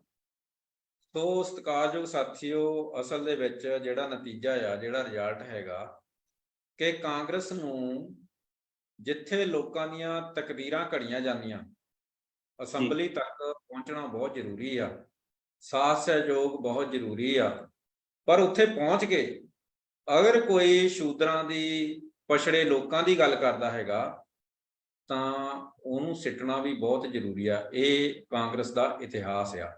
ਉਹ ਕਦੇ ਨਹੀਂ ਚਾਹੁੰਦੇ ਕਿ ਜਿਸ ਤਰ੍ਹਾਂ ਉਹਨਾਂ ਦੇ ਧਰਮ ਗ੍ਰੰਥਾਂ ਦੇ ਵਿੱਚ ਲਿਖਿਆ ਹੋਇਆ ਆ ਕਿ ਜਿਹੜਾ ਸ਼ੂਦਰ ਆ, ਛੂਤ ਆ, ਉਹ ਕਦੇ ਮਹਾਨ ਹੋ ਹੀ ਨਹੀਂ ਸਕਦਾ। ਉਹਨੂੰ ਧਨ ਦੌਲਤ ਤੋਂ, ਨੌਕਰੀਆਂ ਤੋਂ ਹਮੇਸ਼ਾ ਜਿਹੜਾ ਵਾਂਝੇ ਰੱਖਣਾ, ਕਿਉਂਕਿ ਸਾਡੇ ਧਰਮ ਗ੍ਰੰਥਾਂ ਵਿੱਚ ਲਿਖਿਆ ਹੋਇਆ ਹੈ। ਇਹ ਕਾਂਗਰਸ ਦਾ ਏਜੰਡਾ ਹੈ। ਇਤਿਹਾਸ ਦੇ ਪੰਨਿਆਂ 'ਚੋਂ ਮੈਂ ਕੋਲੋਂ ਨਹੀਂ ਕਹਿ ਰਿਹਾ, 3 ਸਰਕਾਰਾਂ ਉਹਨਾਂ ਨੇ ਆਪੇ ਬਣਾਈਆਂ ਤੇ ਆਪੇ ਸਿੱਟੀਆਂ। ਕਾਰਨ ਕੀ ਸੀਗਾ ਵੀ ਆਹ ਜਿਹੜੇ ਲੋਕ ਆ, ਇਹਨਾਂ ਦੀ ਗੱਲ ਨਾ ਕਰੋ। ਪੈਸਾ ਲੈ ਲਓ, ਫੈਕਟਰੀਆਂ ਲੈ ਲਓ, ਉਹ ਜਿਹੜੇ ਵੱਡੇ ਵੱਡੇ MLA MPਆਂ ਨੂੰ, ਮੰਤਰੀਆਂ ਨੂੰ ਖਰੀਦ ਲੈਂਦੇ ਹਨ, ਪਰ ਇਹਨਾਂ ਲੋਕਾਂ ਦਾ ਜੀਵਨ ਪੱਧਰ ਉੱਚਾ ਚੱਕਣਾ ਇਹ ਬਹੁਤ ਉਹਨਾਂ ਲਈ ਘਾਤਕ, ਜਾਣ ਕੇ ਹਮੇਸ਼ਾ ਉਹਨਾਂ ਦੇ ਸੀਨੇ ਤੇ ਖੰਜਰ ਫਿਰਦਾ ਹੈਗਾ। ਸੋ ਬਹੁਤ ਬਹੁਤ ਧੰਨਵਾਦ। ਆਖਰੀ ਜਿਹੜਾ ਮੇਰਾ ਸਵਾਲ ਹੈਗਾ ਜੀ, ਸੰਵਿਧਾਨ ਵਿੱਚ ਕਿਹੜੀ ਧਾਰਾ ਇਹਨਾਂ ਦੇ ਹੱਕ ਵਿੱਚ ਹੈ ਜੀ? ਤੇ ਲਾਸਟ ਦਾ ਇਹਦੇ ਨਾਲ ਹੀ ਜਿਹੜਾ ਮੇਰਾ ਸਵਾਲ ਆ, ਆਰਥਿਕ ਆਧਾਰ ਤੇ ਪਛੜੇਪਨ, ਰਿਜ਼ਰਵੇਸ਼ਨ ਜਿਹੜੀ ਹੈਗੀ ਆ ਪਛੜੇਪਨ ਲਈ ਆਰਥਿਕ ਤੌਰ ਤੇ, ਉਹਦੇ ਬਾਰੇ ਵੀ ਚਾਨਣਾ ਪਾਇਆ ਜਾਵੇ। ਸੰਵਿਧਾਨ ਦੇ ਵਿੱਚ ਕਿਹੜੀ ਧਾਰਾ ਇਹਨਾਂ ਦੇ ਹੱਕ ਵਿੱਚ ਹੈ, ਪਛੜੇ ਲੋਕਾਂ ਦੀ? ਹਾਂਜੀ, ਇਹਦੇ ਬਾਰੇ ਵੀ ਹਾਂਜੀ। ਜੀ ਚੰਦ ਸਾਹਿਬ, ਬਹੁਤ ਵਧੀਆ ਜਿਹੜੀ ਆਪਾਂ ਡਿਸਕਸ਼ਨ ਨੂੰ ਇੱਥੇ ਤੱਕ ਲੈ ਕੇ ਆਏ ਆ, ਔਰ ਆਪਾਂ 97-98 ਤੱਕ ਪਹੁੰਚ ਗਏ ਆ। ਔਰ ਉਸ ਤੋਂ ਬਾਅਦ ਫਿਰ ਵਾਜਪਾਈ ਦੀ ਸਰਕਾਰ BJP ਦੀ 5 ਸਾਲ ਲਈ ਬਣਦੀ ਆ, ਔਰ ਉਸ ਤੋਂ ਬਾਅਦ 2004 ਤੋਂ 2014 ਤੱਕ UPA ਦੀ ਸਰਕਾਰ ਬਣਦੀ ਆ, ਜਿਹੜੇ ਦੇਸ਼ ਦੇ ਪ੍ਰਧਾਨ ਮੰਤਰੀ ਡਾਕਟਰ ਮਨਮੋਹਨ ਸਿੰਘ ਬਣਦੇ ਆ, ਜਿਹੜੇ ਨਰਸਿਮਹਾ ਸਰਕਾਰ ਦੇ ਵੇਲੇ ਵਿੱਤ ਮੰਤਰੀ ਹੁੰਦੇ। ਉਸ ਸਮੇਂ ਦੇਸ਼ ਜਿਹੜੀ ਆਰਥਿਕ ਮੰਦਹਾਲੀ ਦੇ ਦੌਰ ਚੋਂ ਗੁਜ਼ਰ ਰਿਹਾ ਹੁੰਦਾ, ਔਰ ਇਹ ਬਹੁਤ ਵੱਡੇ ਇਕਨੋਮਿਸਟ ਹੁੰਦੇ ਆ ਜਿਹੜੇ ਡਾਕਟਰ ਮਨਮੋਹਨ ਸਿੰਘ। ਵਿੱਤ ਦਾ ਇਹਨਾਂ ਦੇ ਕੋਲ ਵਿੱਤ ਵਿਭਾਗ ਹੁੰਦਾ, ਵਿੱਤ ਮੰਤਰੀ ਹੁੰਦੇ ਆ। ਇਹ ਦੇਸ਼ ਦੀ ਆਰਥਿਕ ਜਿਹੜੀ ਸਥਿਤੀ ਵਿੱਚ ਸੁਧਾਰ ਕਰਦੇ ਆ। ਬਹੁਤ ਸਾਰੀਆਂ ਤੋਂ FD ਜਾਂ ਬਾਹਰਲੀਆਂ ਕੰਪਨੀਆਂ ਨੂੰ ਲਾਇਸੈਂਸ ਦੇ ਕੇ ਬਾਹਰਲੀਆਂ ਕੰਪਨੀਆਂ ਨੂੰ ਇੱਕ ਸੱਦਾ ਦਿੱਤਾ ਜਾਂਦਾ, ਜਿਹੜਾ ਉਸ ਸਮੇਂ BJP ਵਿਰੋਧ ਕਰਦੀ ਤੇ ਅੱਜ ਆਪ ਹੀ। ਔਰ ਮਨਮੋਹਨ ਸਿੰਘ ਦੀ ਇਹ ਜ਼ਰੂਰ ਖਾਸੀਅਤ, ਉਹਨਾਂ ਨੇ 49-51 ਦੀ ਗੱਲ ਰੱਖੀ ਸੀ। 49% ਵਿਦੇਸ਼ੀ ਕੰਪਨੀਆਂ ਦੇ 51 ਭਾਰਤ ਸਰਕਾਰ। ਅੱਜ ਮੋਦੀ ਸਰਕਾਰ ਜਿਹੜੀ ਆ ਉਹ 90% ਵਿਦੇਸ਼ੀ ਕੰਪਨੀਆਂ ਨੂੰ ਦੇ ਰਹੀ ਆ, ਔਰ 10% ਆਪਣਾ ਹਿੱਸਾ ਰੱਖੀ। ਇੱਥੋਂ ਤੱਕ ਕਿ ਕਈ ਕੰਪਨੀਆਂ 99% ਤੇ ਵੀ ਦਿੱਤੀਆਂ ਗਈਆਂ ਵਿਦੇਸ਼ੀ ਕੰਪਨੀਆਂ ਨੂੰ, ਜਿਹੜੀਆਂ ਕਾਂਗਰਸ ਦੇ ਵੇਲੇ ਵਿਰੋਧ ਕਰਦੀਆਂ ਸੀ। ਔਰ ਦੂਸਰੀ ਗੱਲ ਇਹ ਆ ਕਿ ਕਾਂਗਰਸ BJP ਦੋਨੇ ਸਾਪਨਾਗ ਤੇ ਨਾਗਨਾਥੀ ਆ, ਸਾਡੇ ਸਮਾਜ ਲਈ ਦੋਨੇ ਹੀ ਖਤਰਨਾਕ ਆ। ਤੇ ਆਪਾਂ ਹੁਣ ਇੱਥੇ ਗੱਲ ਜਦੋਂ ਕਰਦੇ 2000 ਥੋੜਾ ਜਿਹਾ ਆਪਾਂ ਇਹਦੇ ਤੇ ਜ਼ਿਕਰ ਕਰ ਲਈਏ 1-2 ਮਿੰਟ। 2004 ਤੋਂ 14 ਦੇ ਵਿੱਚ ਜਿਹੜੀ 10 ਸਾਲ UPA ਦੀ ਸਰਕਾਰ ਬਣਦੀ ਚੰਦ ਸਾਹਿਬ, ਉਹਦੇ ਵਿੱਚ ਵੀ ਦੇਖੋ ਇਹ ਆਮ ਲੋਕਾਂ ਨੂੰ ਨਹੀਂ ਪਤਾ, ਬਿਲਕੁਲ ਨਹੀਂ ਪਤਾ। ਤੁਹਾਡਾ ਮੈਂ ਤਾਂ ਧੰਨਵਾਦ ਕਰਦਾ, ਤੁਸੀਂ ਇੱਕ ਛੋਟਾ ਜਿਹਾ ਉਪਰਾਲਾ ਕੀਤਾ ਲੋਕਾਂ 'ਚ ਜਾਗਰਤੀ ਲਿਆਉਣ ਲਈ, ਔਰ ਟਾਈਟਲ ਵੀ ਤੁਹਾਡਾ ਅੱਧਾ ਅਧੂਰਾ ਗਿਆਨ ਹੈ, ਕਿ ਗਿਆਨ ਹੀ ਸਾਨੂੰ ਅੱਧਾ ਆ, ਅਧੂਰਾ ਆ, ਪੂਰਾ ਗਿਆਨ ਹੀ ਹੈ ਨਹੀਂਗਾ। ਔਰ ਨਾਲ ਹੀ ਨਾਲ ਤੁਹਾਡੀ ਤੁਸੀਂ ਜਿਹੜੀ ਆਪਣੀ ਇੱਕ ਕਦਮ ਪਰਿਵਰਤਨ ਕੀ ਔਰ ਟੀਮ ਰੱਖੀ, ਉਹ ਵੀ ਲੋਕਾਂ 'ਚ ਚੇਂਜ ਲਿਆ ਰਹੀ ਆ, ਪਰਿਵਰਤਨ ਕਰ ਰਹੀ ਆ ਵੀ ਦੁਬਾਰਾ ਮਤਲਬ ਸਹੀ ਇਤਿਹਾਸ ਦੀ ਜਾਣਕਾਰੀ ਲੋਕਾਂ ਨੂੰ ਮਿਲੇ। ਔਰ 2004 ਤੋਂ 14 ਤੱਕ ਜਿਹੜੀਆਂ ਕਾਂਗਰਸ ਨੇ ਪਾਲਿਸੀਆਂ ਲਿਆਂਦੀਆਂ ਚੰਦ ਸਾਹਿਬ, ਉਹਦੇ ਤੇ ਵੀ ਗੱਲ ਕਰਨੀ ਬਹੁਤ ਜ਼ਰੂਰੀ ਆ, ਕਿਉਂਕਿ ਰਾਈਟ ਆਫ ਐਜੂਕੇਸ਼ਨ ਜਿਹੜਾ ਸਾਡਾ ਐਕਟ ਆ, ਉਹਨੂੰ ਮਤਲਬ ਇਹਨੇ ਪ੍ਰਾਈਵੇਟਾਈਜੇਸ਼ਨ ਕਰ ਦਿੱਤਾ। ਔਰ ਜਿਹੜੀ ਇਹਦੇ ਅਗੇਂਸਟ ਇੱਕ ਮਨਰਾਗਾ ਦੀ ਸਕੀਮ ਲੈ ਜਾਂਦੀ ਆ, ਬਈ ਸਿਰਫ 100 ਦਿਨ ਇਹਨਾਂ ਨੂੰ ਕੰਮ ਦਿਓ ਪਿੰਡਾਂ ਦੇ ਵਿੱਚ ਹੀ। ਉਸ ਤੋਂ ਬਾਅਦ ਜਿਹੜੀਆਂ 85ਵੀਂ ਸੋਧ ਸੀਗੀ ਨਾ ਉਹ ਲਾਗੂ ਉਹਨਾਂ ਨੇ ਕੀਤੀ, ਔਰ ਮੰਡਲ ਕਮਿਸ਼ਨ ਦੀ ਬਾਕੀ ਸਰਕਾਰਾਂ ਕਾਂਗਰਸ ਨੇ ਉਦੋਂ ਬਾਅਦ ਵੀ ਨਹੀਂ ਲਾਗੂ ਕੀਤੀ। ਅੱਜ ਵੀ ਪੰਜਾਬ ਦੇ ਵਿੱਚ ਔਰ ਬਹੁਤ ਸਾਰੀਆਂ ਭਾਰਤ ਦੀਆਂ ਸਟੇਟਾਂ 'ਚ ਬੈਕਲੌਗ ਹੈ ਇਹਦਾ ਮੰਡਲ ਕਮਿਸ਼ਨ ਦੀ ਰਿਪੋਰਟ ਦਾ। ਇਹ ਸਮੇਂ 'ਚ ਦੇਖੋ 4 ਤੋਂ 14 ਤੱਕ ਦੇਸ਼ ਦੇ ਬਹੁਤ ਸਾਰੇ ਸਟੇਟਾਂ 'ਚ ਕਾਂਗਰਸ ਦੀ ਸਰਕਾਰ ਰਹੀ ਆ, ਉੱਥੇ ਵੀ ਇਹਨਾਂ ਨੇ ਮਤਲਬ ਰਿਪੋਰਟ ਅੱਜ ਤੱਕ ਲਾਗੂ ਨਹੀਂ ਕੀਤੀ, ਸਿਵਾਏ 15 17 18% ਤੋਂ ਹਜੇ ਵੀ 27% ਤੱਕ ਵੀ ਨਹੀਂ ਪਹੁੰਚੀ। ਔਰ ਨਾਲ ਦੀ ਨਾਲ ਜਦੋਂ 14 ਤੋਂ ਲੈ ਕੇ ਅੱਜ ਤੱਕ ਲਗਭਗ 24 ਆਉਣ ਵਾਲਾ 10 ਸਾਲ ਜਿਹੜੀ ਆਪਾਂ ਭਾਰਤੀ ਜਨਤਾ ਪਾਰਟੀ ਸਰਕਾਰ ਹੈ, 14 ਤੋਂ 19 ਚ ਮੋਦੀ ਨਰਿੰਦਰ ਮੋਦੀ ਦੇਸ਼ ਦੇ ਪ੍ਰਧਾਨ ਮੰਤਰੀ ਬਣੇ, 19 ਤੋਂ ਅਪ ਟੂ ਡੇਟ ਅੱਜ ਤੱਕ ਜਿਹੜੇ ਦੇਸ਼ ਦੇ ਪ੍ਰਧਾਨ ਮੰਤਰੀ ਆ, ਲਗਭਗ 10 ਸਾਲ ਦਾ 9 ਸਾਲ ਦਾ ਸਮਾਂ ਹੋ ਗਿਆ ਬੀਜੇਪੀ ਨੂੰ ਆਇਆ। ਔਰ ਬੀਜੇਪੀ ਨੇ 2019 ਚ EWS ਇਕਨੋਮਿਕਲ ਵੀਕਰ ਸੈਕਸ਼ਨ ਦੇ ਨਾਂ ਤੇ ਇੱਕ ਬਿੱਲ ਲੈ ਕੇ ਆਂਦਾ। ਚੰਦ ਸਾਹਿਬ ਧਿਆਨ ਦੇਣਾ ਜਰਾ ਜੀ, ਗੌਰ ਨਾਲ ਜਰਾ ਗੱਲ ਸੁਣਨੀ। ਦੇਖੋ 2019 ਚ EWS economical weaker section general category ਨੂੰ 10% ਰਿਜ਼ਰਵੇਸ਼ਨ ਦੇਣ ਦੇ ਲਈ ਬਿੱਲ ਲੈ ਕੇ ਆਈ ਬੀਜੇਪੀ। ਔਰ ਜਿਹੜੀ 15 ਧਾਰਾ 15.4 ਔਰ 16.1 ਸੰਵਿਧਾਨ ਦੇ ਵਿਰੋਧ ਦੇ ਵਿੱਚ ਜਿਹੜੇ ਮਤਲਬ ਇਹਨਾਂ ਨੇ ਉੱਚ ਸੋਧ ਕੀਤੀ, 100 ਧਾਰਾ 124 ਦੀ ਸੋਧ ਕਰਕੇ ਇਹ ਬਿੱਲ ਲੈ ਕੇ ਆਏ। ਔਰ ਉਹੀ ਬਿੱਲ 24 ਘੰਟਿਆਂ ਦੇ ਵਿੱਚ ਪਾਸ ਕਰਾਤਾ, ਵਿਦਿਨ 1 ਵੀਕ ਲਾਗੂ ਕਰਾਤਾ, ਔਰ 1 ਮਹੀਨੇ ਦੇ ਵਿੱਚ 10% ਰਿਜ਼ਰਵੇਸ਼ਨ ਇਕਨੋਮਿਕਲ ਵੀਕਰ ਸੈਕਸ਼ਨ ਨੂੰ ਦੇਣੀ ਸ਼ੁਰੂ ਕਰ ਦਿੱਤੀ। ਹਾਲਾਂਕਿ ਉਹਦੇ ਅਗੇਂਸਟ ਅੱਜ ਵੀ ਸੁਪਰੀਮ ਕੋਰਟ ਦੇ ਵਿੱਚ ਕੇਸ ਚੱਲਦਾ ਹੈ ਵੀ ਉਹ ਸਹੀ ਆ ਜਾਂ ਗਲਤ। ਔਰ ਥੋੜਾ ਜਿਹਾ ਹੋਰ ਪਿੱਛੇ ਜਾਈਏ ਚੰਦ ਸਾਹਿਬ, ਮੈਂ ਹੋਰ ਗੱਲ ਕਲੀਅਰ ਕਰਦਾ ਦਰਸ਼ਕਾਂ ਦੇ ਧਿਆਨ ਦੇ ਵਿੱਚ। ਔਰ ਜਦੋਂ BP ਸਿੰਘ ਦੀ ਸਰਕਾਰ ਸੀ, ਉਹਨੇ ਵੀ ਇਹ ਗੱਲ ਨੂੰ ਮੰਨਿਆ ਬਈ ਜਿਹੜੇ ਇਕਨੋਮਿਕਲ ਵੀਕਰ ਸੈਕਸ਼ਨ ਆ, ਜਿਹੜੇ ਆਰਥਿਕ ਆਧਾਰ ਤੇ ਕਮਜ਼ੋਰ ਲੋਕ ਆ, ਉਹਨਾਂ ਨੂੰ 10% ਮੇਰੀ ਸਰਕਾਰ ਰਿਜ਼ਰਵੇਸ਼ਨ ਦਊਗੀ। ਔਰ ਸੁਪਰੀਮ ਕੋਰਟ ਨੇ ਉਹ ਜਿਹੜਾ ਰੱਦ ਕਰਤਾ ਵੀ ਸੰਵਿਧਾਨਿਕ ਤੌਰ ਤੇ ਧਾਰਾ 340 ਧਾਰਾ ਜਿਹੜੀ 14 ਤੋਂ 18 ਸਮਤਾ ਸਮਾਨਤਾ ਜਿਹਦੇ 15 16 ਚ ਸਪੈਸ਼ਲ ਜ਼ਿਕਰ ਆ ਪਛੜੇ ਵਰਗ, ਉਹਦੇ ਅਗੇਂਸਟ ਆ ਇਹ ਜਿਹੜੀ ਆ ਰਿਜ਼ਰਵੇਸ਼ਨ ਆਰਥਿਕ ਆਧਾਰ ਤੇ ਨਹੀਂ ਦਿੱਤੀ ਜਾ ਸਕਦੀ। ਔਰ ਜੇ ਦਿੰਨੇ ਆ ਤੇ 49.5 ਤੋਂ ਲੈ ਕੇ 59 60% ਚਲੇ ਜਾਣੀ। ਸੰਵਿਧਾਨ ਦੀ ਧਾਰਾ ਦੇ ਉਲੰਘਣਾ ਖਿਲਾਫ ਆ। 50% ਤੋਂ ਬਾਬਾ ਸਾਹਿਬ ਡਾਕਟਰ ਅੰਬੇਡਕਰ ਵੀ ਕਹਿੰਦੇ ਸੀ, ਔਰ ਸੰਵਿਧਾਨ ਵੀ ਕਹਿੰਦਾ ਕਿ 50% ਤੋਂ ਵਧਣੀ ਨਹੀਂ ਚਾਹੀਦੀ। ਸੁਪਰੀਮ ਕੋਰਟ ਨੇ ਉਦੋਂ ਰੱਦ ਕਰ ਦਿੱਤੀ, 1990 91 92 ਦੇ ਵਿੱਚ ਰੱਦ ਕਰਤੀ, ਤੇ ਅੱਜ 2019 ਦੇ ਵਿੱਚ ਉਹੀ ਸੰਵਿਧਾਨ ਦੀ ਉਲੰਘਣਾ ਕਰਕੇ ਕਾਨੂੰਨ ਚ ਸੋਧ ਕਰਕੇ ਇਹਨਾਂ ਨੇ 10% ਲਾਗੂ ਕਰਤੀ। ਔਰ ਇੱਕ ਗੱਲ ਹੋਰ ਦੇਖੋ, ਇਹ ਕੀਤੀ ਉਹਨਾਂ ਲਈ ਜਿਨ੍ਹਾਂ ਦੀ ਚੰਦ ਸਾਹਿਬ ਸਾਲਾਨਾ 8 ਲੱਖ ਇਨਕਮ ਤੋਂ ਘੱਟ ਆ। 8 ਲੱਖ ਇਨਕਮ ਵਾਲਾ ਵੀ ਇੱਕ ਪਛੜਾ ਆ, ਜਨਰਲ ਕੈਟਾਗਰੀ ਦਾ ਇੱਕ ਗਰੀਬ ਆ, ਜਿਨ੍ਹਾਂ ਦੀ ਆਮਦਨ ਵੀ 8 ਲੱਖ ਆ, ਉਹਨਾਂ ਨੂੰ 10% ਰਿਜ਼ਰਵੇਸ਼ਨ ਦਿੱਤੀ ਜਾਊਗੀ। ਇਹ ਲੋਕ 15% ਦਾ ਲੋਕ ਆ, 10% ਰਿਜ਼ਰਵੇਸ਼ਨ ਦੇ ਕੇ ਇਹਨਾਂ ਨੂੰ ਤਾਂ 90% ਮਿਲ ਜਾਂਦੀ। ਤੇ ਜਿਹੜੇ ਦੇਸ਼ ਦੇ 52% ਲੋਕ ਆ, ਭਾਰਤ ਦੀ ਅੱਧੀ ਆਬਾਦੀ, ਉਹਨਾਂ ਨੂੰ ਵੀ ਅੱਧੀ ਰਿਜ਼ਰਵੇਸ਼ਨ ਦੇਣੀ ਸੰਵਿਧਾਨ ਕਹਿੰਦਾ 27%, ਉਹਨਾਂ ਨੂੰ 17 ਵੀ ਨਹੀਂ ਮਿਲਦੀ। ਸੋ ਇਸ ਕਰਕੇ ਇਕਨੋਮਿਕਲੀ ਵੀਕਰ ਸੈਕਸ਼ਨ ਨੂੰ ਸਮਝਣਾ ਬਹੁਤ ਜ਼ਰੂਰੀ ਆ। ਇਹ ਇੱਕ ਬਹੁਤ ਵੱਡਾ ਧੋਖਾ ਆ ਬੈਕਵਰਡ ਲਈ ਜਾਂ ਪਛੜੇ ਵਰਗ ਦੇ ਲਈ।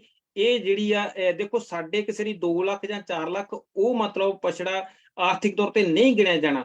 ਔਰ ਸੁਪਰੀਮ ਕੋਰਟ ਨੇ ਉਸ ਵਕਤ ਇਹ ਨਿਰਣਾ ਦਿੱਤਾ ਸੀ ਕਿ ਗਰੀਬੀ ਹਟਾਓ, ਜਿਹੜੀ ਆ ਦੇਸ਼ ਵਿੱਚ ਗਰੀਬੀ ਹਟਾਓ। ਹੋਰ ਬਹੁਤ ਸਾਰੀਆਂ ਪਾਲਿਸੀਆਂ ਸਰਕਾਰ ਦੀਆਂ ਚੱਲਦੀਆਂ ਆ। ਸਰਕਾਰ ਦੇਸ਼ ਦੇ ਚੋਂ ਗਰੀਬੀ ਹਟਾਉਣ ਦੇ ਲਈ ਹੋਰ ਜਿਹੜੀਆਂ ਸਕੀਮਾਂ ਲੈ ਕੇ ਆ ਸਕਦੀਆਂ। ਆਰਥਿਕ ਤੌਰ ਤੇ ਆਰਥਿਕ ਆਧਾਰ ਦੇ ਉੱਤੇ ਜਿਹੜੇ ਗਰੀਬ ਲੋਕ ਉਹਨਾਂ ਨੂੰ ਸੰਵਿਧਾਨਿਕ ਤੌਰ ਤੇ ਰਿਜ਼ਰਵੇਸ਼ਨ ਨਹੀਂ ਦਿੱਤੀ ਜਾ ਸਕਦੀ। ਸੰਵਿਧਾਨਿਕ ਤੌਰ ਤੇ ਜਿਹੜੇ ਜਾਤੀ ਦੇ ਆਧਾਰ ਤੇ ਪਛੜੇ ਲੋਕ ਆ ਉਹਨਾਂ ਨੂੰ ਹੀ ਰਿਜ਼ਰਵੇਸ਼ਨ ਦਿੱਤੀ ਜਾ ਸਕਦੀ ਆ। ਇਹ ਬਾਬਾ ਸਾਹਿਬ ਨੇ ਗੱਲ ਜਾਂ ਸੰਵਿਧਾਨ ਸਾਡਾ ਇਹ ਗੱਲ ਕਹਿੰਦਾ ਆ ਵੀ ਜਾਤੀ ਦੇ ਆਧਾਰ ਤੇ ਜਿਹੜੇ ਲੋਕ ਪਛੜੇ ਆ, ਕਿਉਂਕਿ ਜਿਹੜਾ ਇਹ ਪਛੜਾ ਵਰਗ ਆ ਇੱਕ ਪਛੜੀ ਜਾਤੀ ਆ, ਇੱਕ ਗਰੀਬ ਲੋਕ ਆ ਜਿਨ੍ਹਾਂ ਨੂੰ ਹਜ਼ਾਰਾਂ ਸਾਲ ਤੋਂ ਪੜ੍ਹਾਈ ਤੋਂ ਹੱਕ ਅਧਿਕਾਰਾਂ ਤੋਂ ਆਪਾਂ ਨੂੰ ਵਾਂਝੇ ਰੱਖਿਆ, ਪਿੰਡਾਂ ਤੋਂ ਬਾਹਰ ਦੀਆਂ ਕਲੋਨੀਆਂ ਬਸਤੀਆਂ 'ਚ ਰਹਿਣ ਲਈ ਮਜਬੂਰ ਕੀਤਾ। ਤੇ ਇਹ ਉਹਨਾਂ ਨੂੰ ਬਰਾਬਰ ਲਿਆਉਣ ਲਈ ਬਾਬਾ ਸਾਹਿਬ ਨੇ ਮਤਲਬ ਕਿਹਾ ਸੀ ਵੀ ਜਾਤੀ ਦੇ ਆਧਾਰ ਤੇ ਜਿਹੜੇ ਲੋਕ ਪਛੜੇ ਉਹਨਾਂ ਨੂੰ ਹੀ ਮਿਲਣੀ ਚਾਹੀਦੀ। ਜੀ ਚੰਦ ਸਾਹਿਬ। ਸੋ ਸਾਥੀਓ, ਰਿਜ਼ਲਟ ਇਹ ਨਿਕਲ ਕੇ ਆਇਆ ਕਿ ਉਜਲ ਪੰਖ ਅਧੀਨ ਗਤ ਏਕ ਚੰਦੋ ਧਿਆਨ। ਸੋਚਣ ਵਾਲੀ ਗੱਲ ਹੈਗੀ ਆ ਕਿ ਜਿਹੜੇ 15% ਲੋਕ ਆ ਉਹਨਾਂ ਨੂੰ ਰਾਸ਼ਨ ਲਾਗੂ ਹੋ ਜਾਂਦਾ ਹੈਗਾ। ਜਿਹੜੇ ਲੋਕ ਪਛੜੇ ਉਹ ਥੋੜੇ ਠੀਕ ਠਾਕ ਹੋ ਗਏ ਹੈਗੇ ਆ, ਜਾਂ ਜਿਹੜੇ ਇਤਿਹਾਸ ਦੀ ਜਾਣਕਾਰੀ ਨਹੀਂ ਰੱਖਦੇ ਹੈਗੇ, ਸੋ ਸਾਥੀਓ ਜਿਹੜੇ ਸਰਕਾਰੀ ਅੰਕੜੇ ਆ, ਮਿਸਾਲ ਦੇ ਤੌਰ ਤੇ 100 ਬੰਦਾ ਆ, 100 ਰੋਟੀਆਂ, ਤਾਂ ਉਹਨਾਂ ਨੂੰ ਕਿੰਨੀ ਰੋਟੀ ਆਏਗੀ 100 ਬੰਦੇ ਨੂੰ? ਇੱਕ ਰੋਟੀ ਆਏਗੀ, ਹੈ ਨਾ। ਅਗਰ ਸਰਕਾਰੀ ਅੰਕੜੇ ਦੇਖਦੇ ਆ ਜੱਗੂ ਸਾਹਿਬ, ਉਸ ਵੇਲੇ ਜਿਹੜੇ 15% ਲੋਕ ਆ ਉਹ ਤਾਂ 50 ਰੋਟੀਆਂ ਤੋਂ ਵੱਧ ਖਾ ਰਹੇ ਹੈਗੇ ਆ, ਤੇ ਜਿਹੜੇ ਬਾਕੀ ਬਚਦੇ ਆ ਤਾਂ ਉੱਥੇ ਇਹ ਦੁਹਾਈ ਪਾਈ ਜਾਂਦੀ ਆ, ਜਿਹੜੇ ਮਤਲਬ ਕਿ 15% ਲੋਕਾਂ ਵੱਲੋਂ ਇਹ ਦੁਹਾਈ ਪਾਈ ਜਾਂਦੀ ਆ ਜਨਰਲ ਲੋਕਾਂ ਵੱਲੋਂ ਕਿ ਰਾਸ਼ਨ ਹਟਾਓ ਦੇਸ਼ ਬਚਾਓ। ਉਹਨਾਂ ਵੱਲੋਂ ਨਾਰਾ ਹੁੰਦਾ ਜਿਹੜੇ ਸਭ ਤੋਂ ਵੱਧ ਰਾਸ਼ਨ ਖਾ ਗਏ, ਜਿਹੜੇ ਜਾਣੀ ਕਿ ਲੋਕਾਂ ਦੇ ਸਰਟੀਫਿਕੇਟ ਪਛੜੀਆਂ ਜਾਤੀਆਂ ਦੇ ਬਣਾ ਕੇ ਉਹ ਨੌਕਰੀਆਂ ਲੈ ਗਏ। ਕਿੱਡੀ ਜਾਣੀ ਕਿ ਹੈਰਾਨੀ ਦੀ ਗੱਲ ਹੈਗੀ ਆ ਕਿ ਚੋਰ ਵੀ ਨਾਲੇ ਚਤਰ ਵੀ। ਇਹ ਬਹੁਤ ਵੱਡੀਆਂ ਜਾਣਕਾਰੀਆਂ ਜੱਗੂ ਸਾਹਿਬ ਤੁਸਾਂ ਨੇ ਦਿੱਤੀਆਂ। ਤਾਂ ਮੈਂ ਨੌਜਵਾਨਾਂ ਨੂੰ ਇਹੀ ਬੇਨਤੀ ਕਰਦਾ ਹਾਂ ਕਿ ਵੱਧ ਤੋਂ ਵੱਧ ਪੜ੍ਹੋ ਤੇ ਜਾਣੋ ਵੀ ਅਸਲ ਵਿੱਚ ਸੰਵਿਧਾਨ ਹੈ ਕੀ ਆ। ਸੋ ਜੱਗੂ ਸਾਹਿਬ ਆਖਰ ਵਿੱਚ ਤੁਸੀਂ ਕੀ ਕਹਿਣਾ ਚਾਹੁੰਦੇ ਹੈਗੇ, ਕੀ ਸੰਦੇਸ਼ ਦੇਣਾ ਚਾਹੁੰਦੇ ਆ?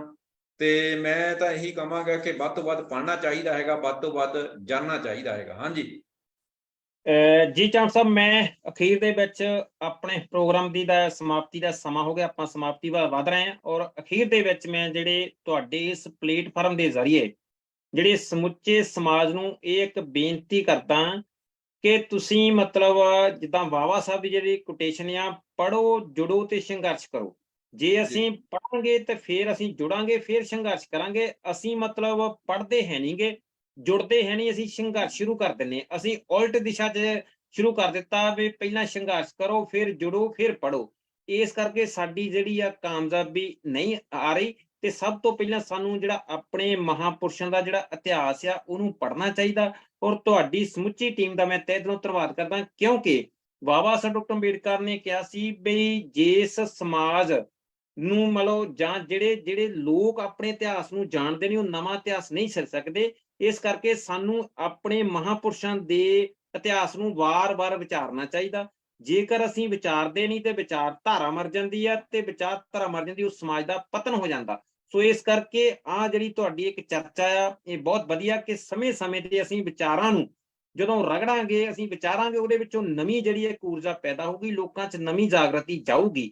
ਤੇ ਇਹ ਸਾਰਾ ਕੁਝ ਜਿਹੜਾ ਸਾਡੇ ਮਹਾਂਪੁਰਸ਼ਾਂ ਦੀ ਬਦੌਲਤ ਆ। ਜੇ ਅੱਜ ਅਸੀਂ ਆਜ਼ਾਦੀ ਦਾ ਨਿੱਘ ਮਾਣ ਰਹੇ, ਉਹ ਵੀ ਆਪਣੇ ਮਹਾਂਪੁਰਸ਼ਾਂ ਦੀ ਬਦੌਲਤ ਆ। ਔਰ ਜੇ ਅਸੀਂ ਜਿਹੜੇ ਪੜ੍ਹਨ, ਲਿਖਣ, ਬੋਲਣ ਅਧਿਕਾਰ ਮਿਲੇ, ਸਾਨੂੰ ਜਿੰਨੇ ਵੀ ਅਧਿਕਾਰ ਮਿਲੇ ਆ, ਉਹ ਸਾਰੇ ਹੀ ਜਿਹੜੇ ਆ 1950 ਤੋਂ ਪਹਿਲਾਂ ਚਮਨ ਸਾਹਿਬ ਸਾਨੂੰ ਕੋਈ ਵੀ ਅਧਿਕਾਰ ਨਹੀਂ ਸੀਗਾ। 1950 ਤੋਂ ਬਾਅਦ ਹੀ, ਸੰਵਿਧਾਨ ਬਣਨ ਤੋਂ ਬਾਅਦ ਹੀ ਸਾਰੇ ਅਧਿਕਾਰ ਮਿਲੇ ਆ। ਔਰ ਬਾਬਾ ਸਾਹਿਬ ਡਾਕਟਰ ਅੰਬੇਡਕਰ ਨੇ ਸਾਡੇ ਮਹਾਂਪੁਰਸ਼ਾਂ ਦੀ ਲੜੀ ਜਿਹੜੀ ਤਥਾਗਤ ਭਗਵਾਨ ਬੁੱਧ ਤੋਂ ਚੱਲਦੀ ਆ ਰਹੀ, ਕਿਉਂਕਿ ਇਹ ਦੇਸ਼ ਤਥਾਗਤ ਭਗਵਾਨ ਬੁੱਧ ਦਾ ਦੇਸ਼ ਆ, ਸਮੁੰਦਰ ਗੁਪਤ ਮੌਰੀਆ ਦਾ, ਅਸ਼ੋਕ ਸਮਰਾਟ ਦਾ, ਜੋਤੀਬਾ ਫੂਲੇ ਦਾ, ਗੁਰੂ ਨਾਨਕ ਦਾ, ਕਬੀਰ, ਫਰੀਦ ਤੇ ਰਵਿਦਾਸ ਦਾ ਦੇਸ਼ ਆ। ਇਹ ਫਿਰ ਬਾਬਾ ਸਾਹਿਬ ਡਾਕਟਰ ਅੰਬੇਡਕਰ ਤੇ ਸਾਹਿਬ ਸ਼੍ਰੀ ਕਾਂਚੀ ਰਾਮ ਦਾ ਦੇਸ਼ ਆ। ਇਹ ਸਾਡੇ ਸਾਰੇ ਮਹਾਂਪੁਰਸ਼, ਇਸ ਕਰਕੇ ਸਾਡਾ ਵੀ ਇਹ ਦੇਸ਼ ਆ, ਕਿਉਂਕਿ ਵੀ ਆਰ ਦਾ ਜਿਹੜੇ Indian first and last. Baba Sahib doctor Ambedkar ਨੇ ਗੱਲ ਕਹੀ ਸੀ ਕਿ ਅਸੀਂ ਭਾਰਤੀ ਆ।